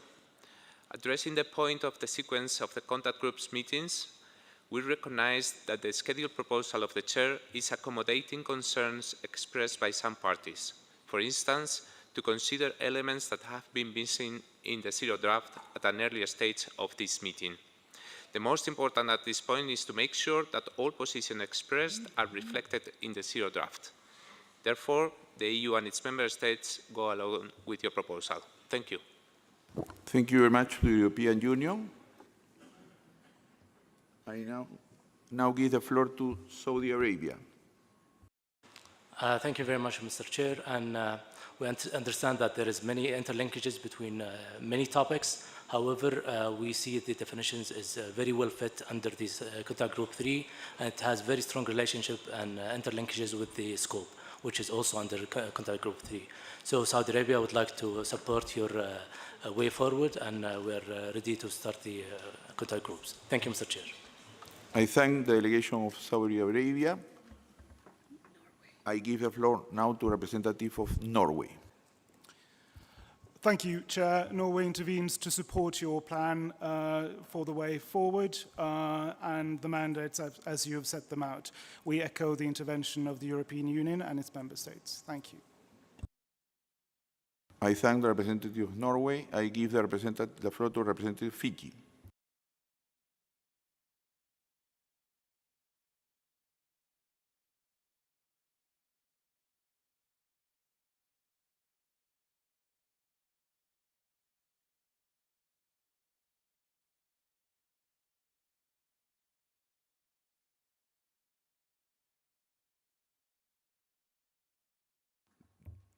Angola has requested the floor.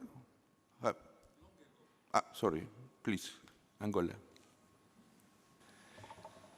I revisit the concerns from my colleague from Uganda, Sierra Leone, and others. We are still confused. By the time Mr. President was giving the answers, kept confusing us more and more, and it's not clear for us. And one of the sentences I picked, you said, okay, that the co-facilitators will interact and they will give us guidance. Okay, although that we trust them, that were properly selected, but we cannot leave our decision deliberation on their hands. Is the impression I got. But what we are requesting here is to have clarified, okay, said, okay, we're discussing the issues in contact group 1 and 2. Is it difficult to take definition to those two groups? And then when issues are dealt in contact group 3, and then we can revisit them again. I think this is the most controversial issue that we are having in our minds. How come that we are discussing something in one group and the definitions are given in another group? I think this is the confusion we are having in our minds, especially we Africans.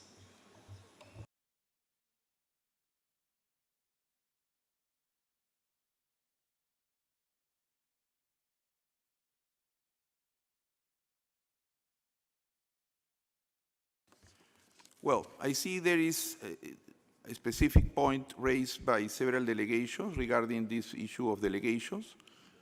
I think in other issues I understand that there is mostly a consensus, but if this is a point that you would like to raise specifically, I already mentioned that we established this as a broad proposal to have definitions in contact group 3 and the interlinkages 1 and 2. You know, we are, even though we are separating in contact groups, we are a single committee, so we can work on this, but if there is no agreement on these specific points, I can propose right now to suspend our session right now, go to informals, and define this issue of definitions, and if there is necessary, other points.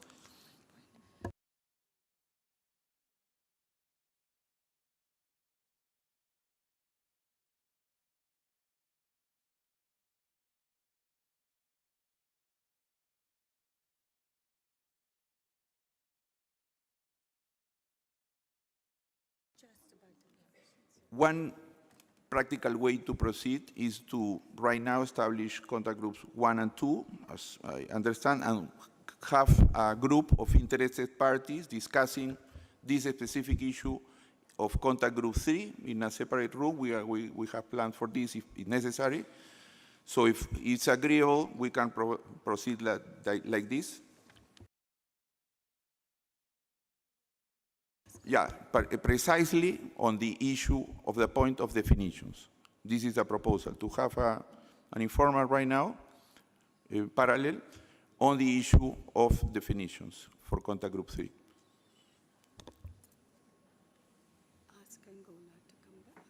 Please, if you want to intervene, please, Angola, have the floor.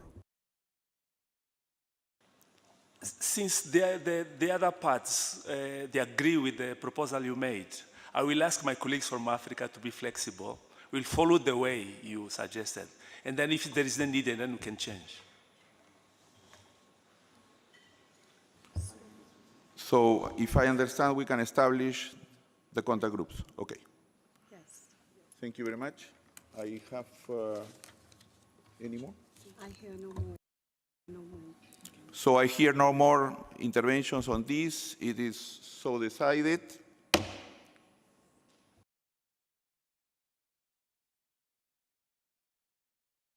Now we will continue with interventions from observers. We have in our list IGO number 6, Secretariat of the Basel, Rotterdam, and Stockholm Conventions. You have the floor.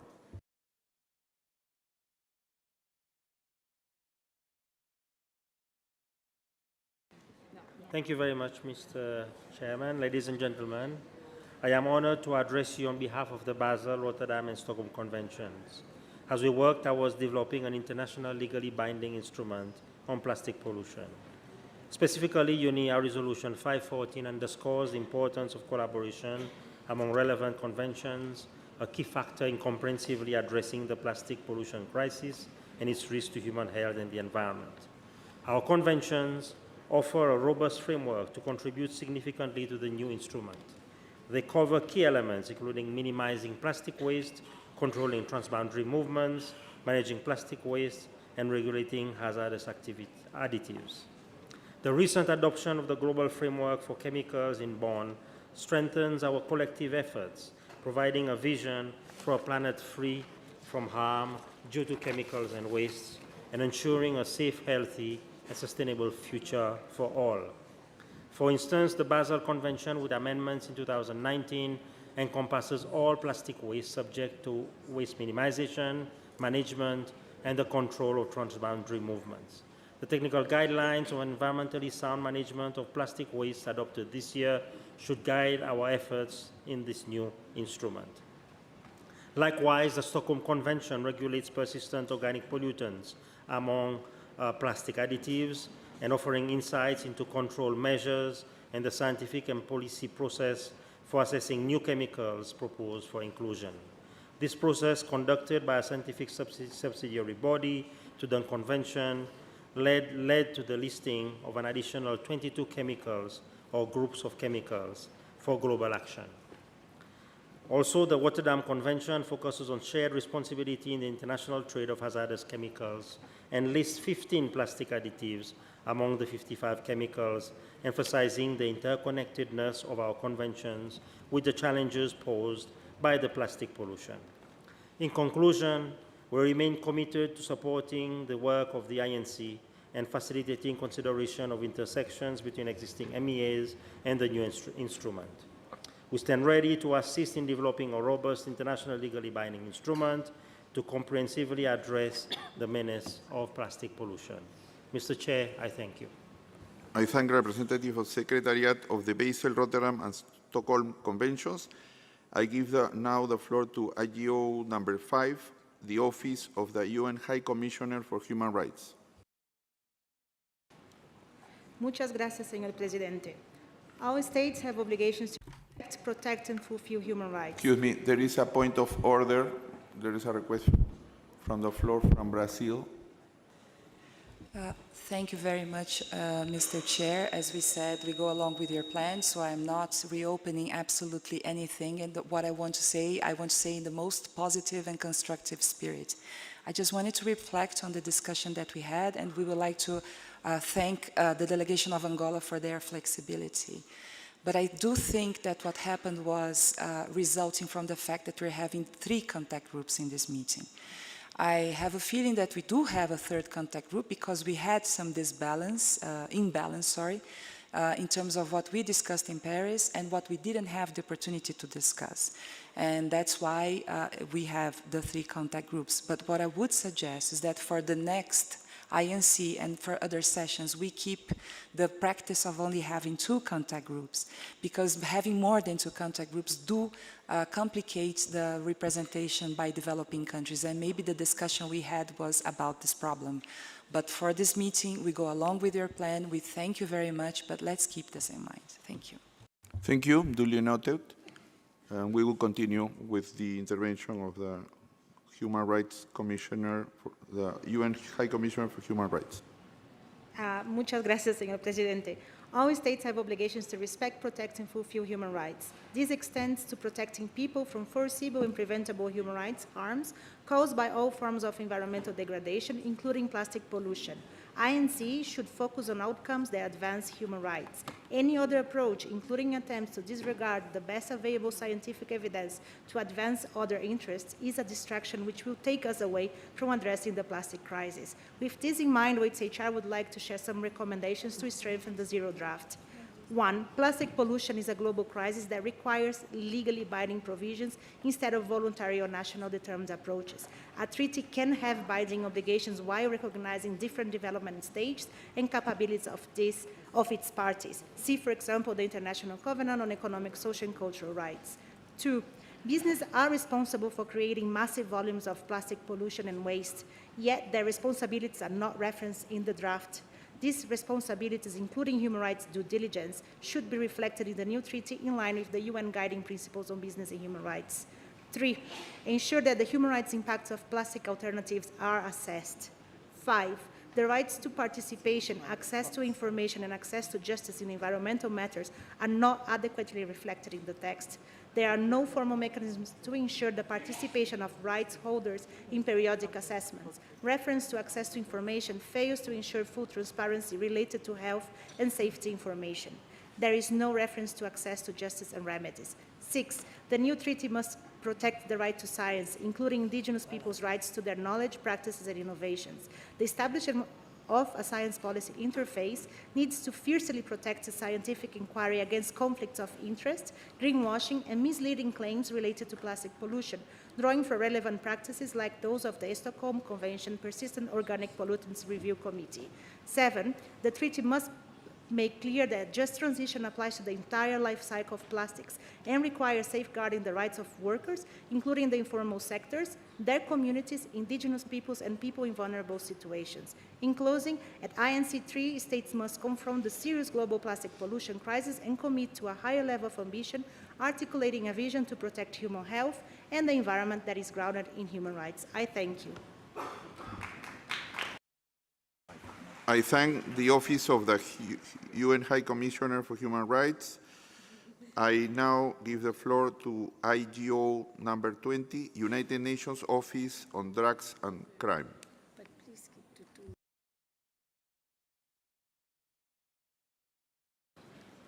Thank you, Chair. Distinguished delegates, ladies and gentlemen, While recognizing the economic value of the legal use of plastic in our society, we also would like to express concern for the infiltration of organized criminal groups in parts of the plastic life cycle, notably trade and disposal. The trafficking of plastic, illegal operations in the plastic value chain, and open dumping at sea and on land remains lucrative and low-risk crimes in many countries due to the lack of harmonized legislation, weak penalties, and inadequate enforcement.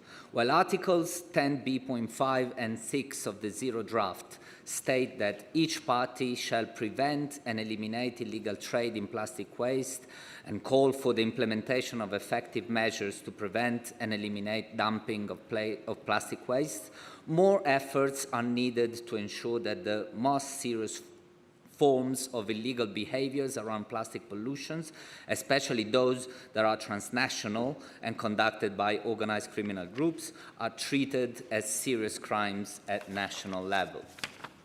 In order to ensure that the illegal trade in plastic waste is not only prevented but also eliminated, as indicated in the current Zero Draft, the UNODC believes it's important to include under Part 2 of the agreement new language for, number one, standardization of national legal framework to specifically encourage state parties to provide definitions and adequate penalties to address the most serious forms of plastic-related offences.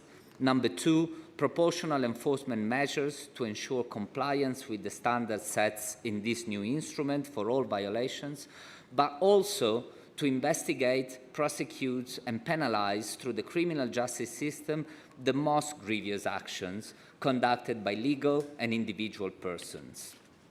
Distinguished delegates, plastic waste trafficking and associated illegal operations are a serious threat to the success of this instrument. We cannot tackle plastic pollution and transition to a circular economy without addressing them and without disrupting the illicit flows of plastic waste.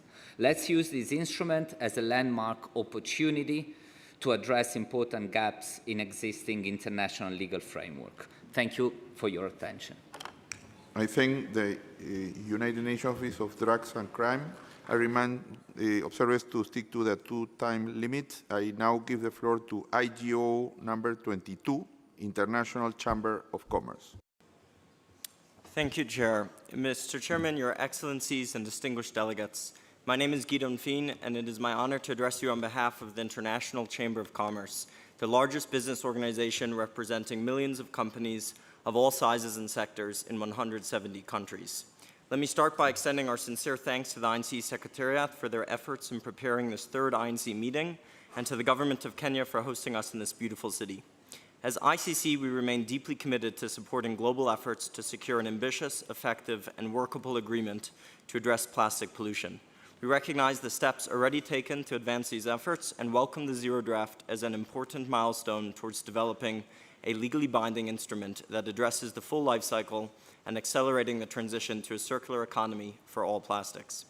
At this critical juncture, we emphasize the need for an agreement that is both ambitious and actionable globally, one that ensures the broadest possible uptake across the global business community and is implementable by all actors, taking into account businesses of all sizes, sectors, and from all geographies, including small and medium enterprises, the linchpin of the global economy, for a successful and effective implementation of the treaty. We reiterate the need to establish the right enabling frameworks and means of implementation that set a workable path for all actors of society to translate ambition to concrete action. The global business community has a critical role to play and is already taking active steps to address plastic pollution, but we need a facilitative global instrument that leverages existing capacities, expertise, and innovation to scale up and accelerate its actions for impactful change. Distinguished delegates, dear colleagues, the task ahead is great, but not impossible. We are all here today to demonstrate our collective will to deliver a historic agreement for the future of humanity and our planet. As ICC, we reaffirm our commitment to work with you towards a successful outcome that meets the level of ambition the world needs. Together, we can go further and faster. Thank you. I thank the International Chamber of Commerce. I give the floor to IGO 15, Comisión Centroamericana de Ambiente y Desarrollo. Muchas gracias, presidente. Muy buenas tardes a todos. Agradecemos a Thank you. Thank you so much to all, ladies and gentlemen. Thank you to Kenya for having hosted this meeting. Thank you so much to the Executive Director of UNEP and the Secretariat. On behalf of the countries of our Commission, I would like to convey my gratitude to you for having made it possible for me to participate in these consultations. We back GRULAC's position as voiced by Uruguay. We have sent technical contributions in by email, and we would like to touch on a few elements with you. Firstly, we have to clearly understand what the difference is between developing and developed states. The principle of polluter pays needs to be applied. There's also a need to determine what type of plastics should be banned.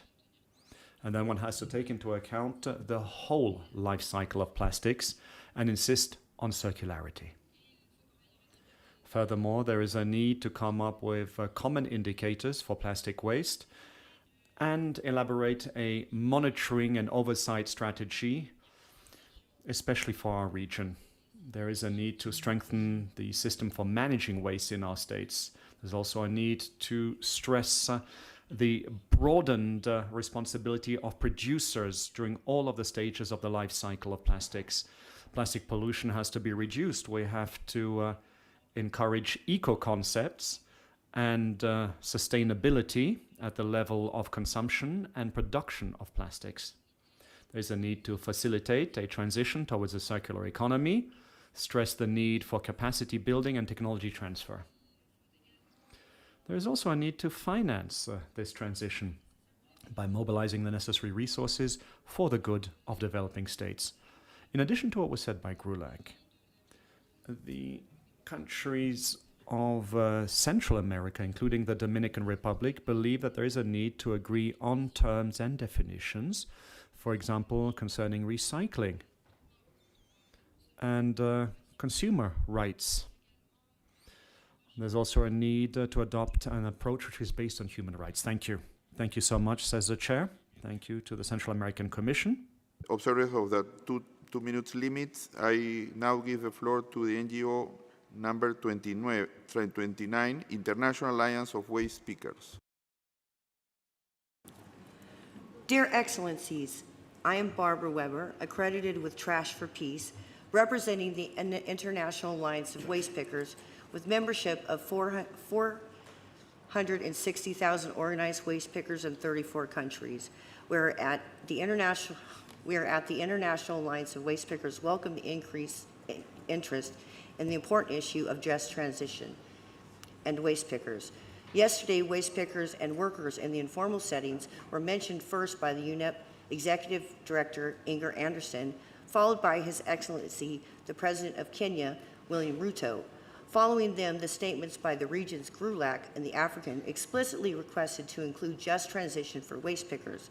We welcome the initiatives and have the following key asks for member states. 1, incorporate specific reference to waste pickers in the text alongside existing references to workers in the informal and cooperative settings to acknowledge their particular vulnerability and their vital role in the waste management process. 2, define essential terms such as waste picker, worker in the informal and cooperative setting, and just transition to enhance clarity and understanding. 3, establish cross-reference to just transition in several relevant sections, including the objective section, to have emphasized the relevance throughout the document and to ensure that all member states mandatorily undertake measures for just transition. These measures will benefit millions of waste pickers around the globe in high, middle, and low-income countries, including small island and developing states, and give them the recognition which will open the path for a real just transition. Thank you. I thank the International Alliance of Waste Pickers. I give the floor to NGO number 6, Global Youth Coalition on Plastic Pollution. Honorable Chair, I am Bawa Arab from Nigeria, speaking on behalf of the Global Youth Coalition on Plastic Pollution, representing the voices of young people worldwide. As we stand on the precipice of an international legally binding instrument to combat plastic pollution, we affirm the indispensable need for a foundation rooted in robust legal principles, embracing the polluter's pay principle, preventive principle, common but differentiated responsibilities and respective capabilities, extended responsibilities of producers and importers, principle of good neighborliness and international cooperation, meaningful engagement of youth and key civil society constituent groups, along with the explicit inclusion of the human right to a clean, healthy, and sustainable environment, which is paramount. We call upon member states to actively seek collaboration and partnerships with pertinent stakeholders, including academia, youth, individual scientists, indigenous peoples, industry, and intergovernmental and government bodies, with the aim of enhancing knowledge sharing, fostering innovation, and strengthening collective action, while also explicitly taking recognition and acknowledging the intersectionalities amongst stakeholders and all those invested in combating plastic pollution. In the spirit of fostering international cooperation and acknowledging the shared responsibility inherent in addressing the global plastic pollution crisis, we insist that the future treaty must extend unwavering support towards downstream countries contending with the disproportionate burden of managing plastic waste, while recognizing the pivotal role these nations play in safeguarding the marine environment. We strongly advocate for targeted programs and collaborative initiatives aimed at fortifying their capacity to effectively address plastic pollution. Crucially, the treaty should delineate the roles of the governing body and subsidiary bodies, ensuring accountability of member states and private entities. Simultaneously, subsidiary bodies can focus on innovation, introduction of eco-friendly alternatives, environmental damage, and means to combat legacy plastic. As a concrete step toward inclusivity, we propose the establishment of a youth expert working group, a pivotal force for the treaty's implementation. Together, let us forge a global alliance that transcends borders, acknowledges responsibilities, and paves the way for a sustainable future free from the scourge of plastic pollution. Thank you. I thank the Global Youth Coalition. I now give the floor to NGO number 23, Indigenous Peoples.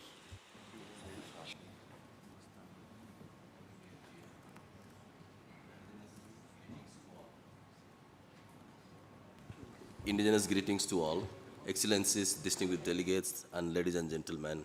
I am Prem Singh Tharu, belong to Tharu News community of Nepal, representing and speaking on behalf of Asian People Pact and Indigenous peoples.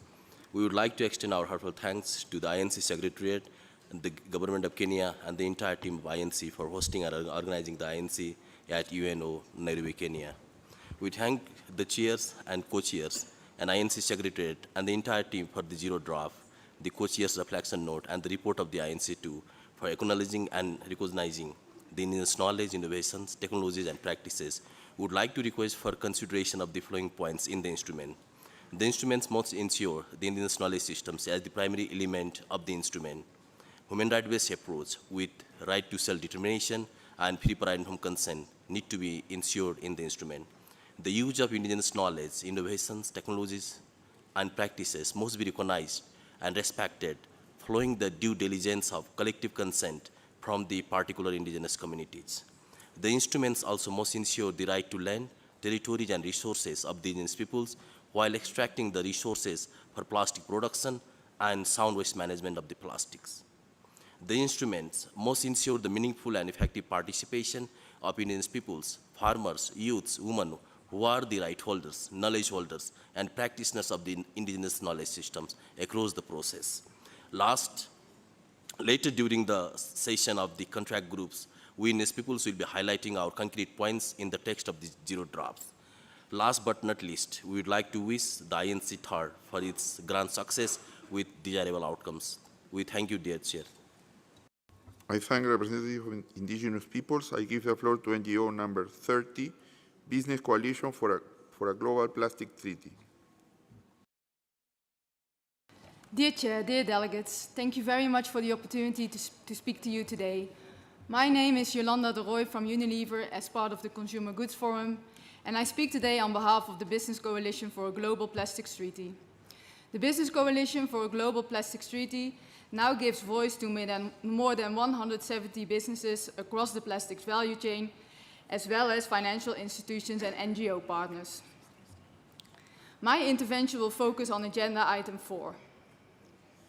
The Business Coalition welcomed the zero draft for a global plastics treaty prepared by the INC chair, which in our view forms a good basis to start negotiations at INC-3.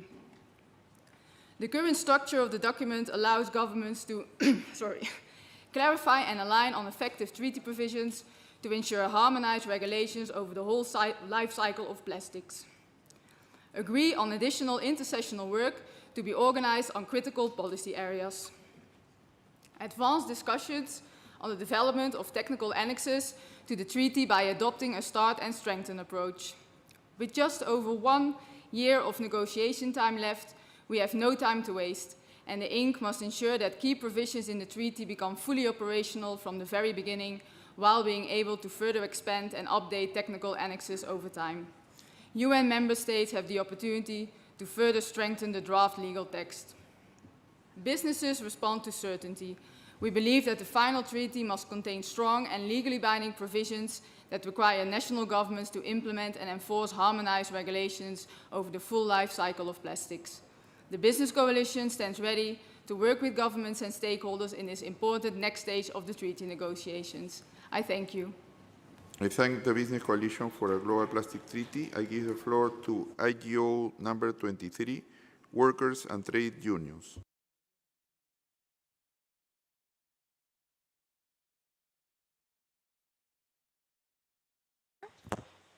Thank you, Mr. Chair, Excellencies, distinguished delegates, UNEP Secretariat.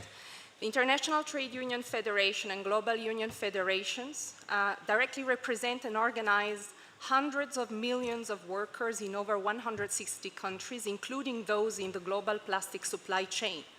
From production and manufacturing to food and drink processing, packaging, catering, and hospitality, all the way down to waste collection, transportation, sorting, reuse, recycling, and final disposal. We also represent workers directly affected by the adverse impact of plastic pollution and its health risks, such as dangerous chemicals and microplastics. These include workers in water and sanitation, health and care, agriculture and fisheries, public emergency services, and firefighters. The labor dimension of transitioning away from plastic pollution, including occupational health and safety, is critical for the success of the instrument. The global trade union movement wishes to remind negotiators of 3 key points. First, all workers upstream and downstream the plastic life cycle, be them formal, semi-formal, or informal, must be mentioned and their role duly acknowledged in the first draft. Second, 3 key principles must be enshrined in the first draft and rooted in the definitions of the multilateral UN bodies that are their custodians. Decent work, as per definition of the ILO. Just transition, also as per definition of the ILO. One health, as per the definition of the WHO. Third and last, we call for the establishment of an intersessional group on just transition to support negotiators with consistent, concrete, and actionable language options for the first draft on this key topic. This requires the direct involvement in the group of the ILO and of social partners, including workers' representatives. We thank you very much for your attention. Thank the representative of workers and trade unions. I give the floor now to NGO number 36, Scientists Coalition for an Effective Plastics Treaty. Thank you, Chair. I'm Professor Tricia Farrelly, speaking on behalf of the Scientists Coalition, a body of 300 independent scientists from over 50 countries. Given the scientific consensus on the planetary threats related to plastic pollution, we support a time-bound global polymer production reduction target with globally agreed national targets. We endorse broad adoption of the concept essential use, defined as necessary for health, safety, or critical for the functioning of society, and applied where there are no available technically and economically feasible alternatives. We support as a priority the development of assessment criteria for safety, sustainability, essentiality, and transparency to assess groupings of bio and fossil fuel-based feedstocks, chemicals, polymers, alternatives, substitutes, products, technologies, and systems and services, and the adaptable regulatory lists of these groupings in the annex. Criteria and lists should be developed by bodies of independent experts, including Indigenous scientists and local experts, governed by a robust conflict of interest policy. Instead of work streams dedicated to definitions in the intersessional period, we recommend that other work streams consider the strengths and weaknesses of UNEP definitions and those in other MEAs, guided by the best available science in their deliberations. As scientists with many decades of research on plastic pollution and plastic chemicals, we stand ready to provide expertise on these details to the INC. Thank you. I thank the Scientist Coalition for an Effective Plastics Treaty. I give the floor to NGO number 17, Women's Working Group on Ending Plastic Pollution. Thank you for the floor. Distinguished delegates, my name is Dalia Marquez from Juventud Unida en Acción, and I am speaking on behalf of the Women's Working Group on Ending Plastic Pollution. First, we denounce that female colleagues were victims of harassment during INC-3. Therefore, we adhere to the zero-tolerance policy for harassment and demand compliance with UNEP's internal standards and call to all parties to guarantee this negotiation is a space free of harassment in all its forms. Second, toxicity throughout the life cycle of plastics affects our health, leading to infertility and irreversible disorders, particularly in women. Therefore, regarding obligations 2 and 3, aligned with the precautionary principle, we urgently demand a moratorium on problematic plastic materials and products, including single-use plastic products and chemicals of concern used in plastic production. Third, we urge a globally harmonized and legally binding mechanism to ensure that information about the presence of toxic chemicals in plastics is publicly available and tracked in individual materials and products, including those for women. Fourth, the polluter pays principle, health, and human rights must be central as well as the planetary and One Health approaches. Fifth, to ensure a just transition, meaningful participation and engagement of civil society is key. The consultation process and implementation of the national action plans must be inclusive and include women, indigenous communities, and groups in vulnerable situations. Finally, we call for delegates to work towards a treaty that will ensure the scope covers the entire life cycles of plastics. Thank you. I thank the Women's Working Group on Ending Plastic Pollution. I give the floor now to NGO number 48, IPEN. Thank you, Mr. Chair, and good afternoon to all. I am speaking as co-chair of the International Pollutants Elimination Network, IPEN, a network of more than 600 civil society organizations from 120 countries. Our members from around the world are directly harmed throughout the entire life cycle of plastics, from the extraction of fossil fuels, plastics and chemicals manufacturing, use and disposal. We uphold and support a human rights-based approach as essential in the development of the new treaty. Science is definitive that toxic chemicals associated with plastic are causing harm at all stages of the life cycle. IPEN has documented the presence of toxic chemicals in plastic pellets, in consumer products, and in recycled plastics. We have found toxic chemicals in plastic toys, in clothes, and in food packaging. The future treaty should be centered on prevention of harm from plastics throughout the life cycle by drastically phasing down production and consumption of plastics and rejecting false solutions included in the zero draft, such as recycling and chemicals recycling that have failed to work for decades. We urge that the committee advance a first draft for INC-4 based on elements of the zero draft and discussions here so that real progress can be made on the substance of the treaty. We believe that intersessional work on criteria of chemicals, including polymers and monomers, and an initial list of chemicals would help move the negotiations forward in a constructive manner. It must be free of conflicts of interest. IPEN believes a strong plastics treaty is vital toward protection of human health and the health of all living beings from the toxic effects of plastics. To protect workers, the planet, and our future, we therefore need a true, just transition safe working environments for workers throughout the life cycle, including for waste pickers, as well as global controls and transparency on hazardous chemicals in plastics. Thank you for your consideration. I thank IPEN. I now give the floor to IGO number 4, World Health Organization. Thank you, Chair. WHO and the Secretariat of the WHO Framework Convention on Tobacco Control acknowledges the strong commitment in the Zero Draft to protecting health and environment. WHO's views of the Zero Draft are guided by 3 overriding principles. The first being the pursuit of the highest attainable standard of human and environmental health.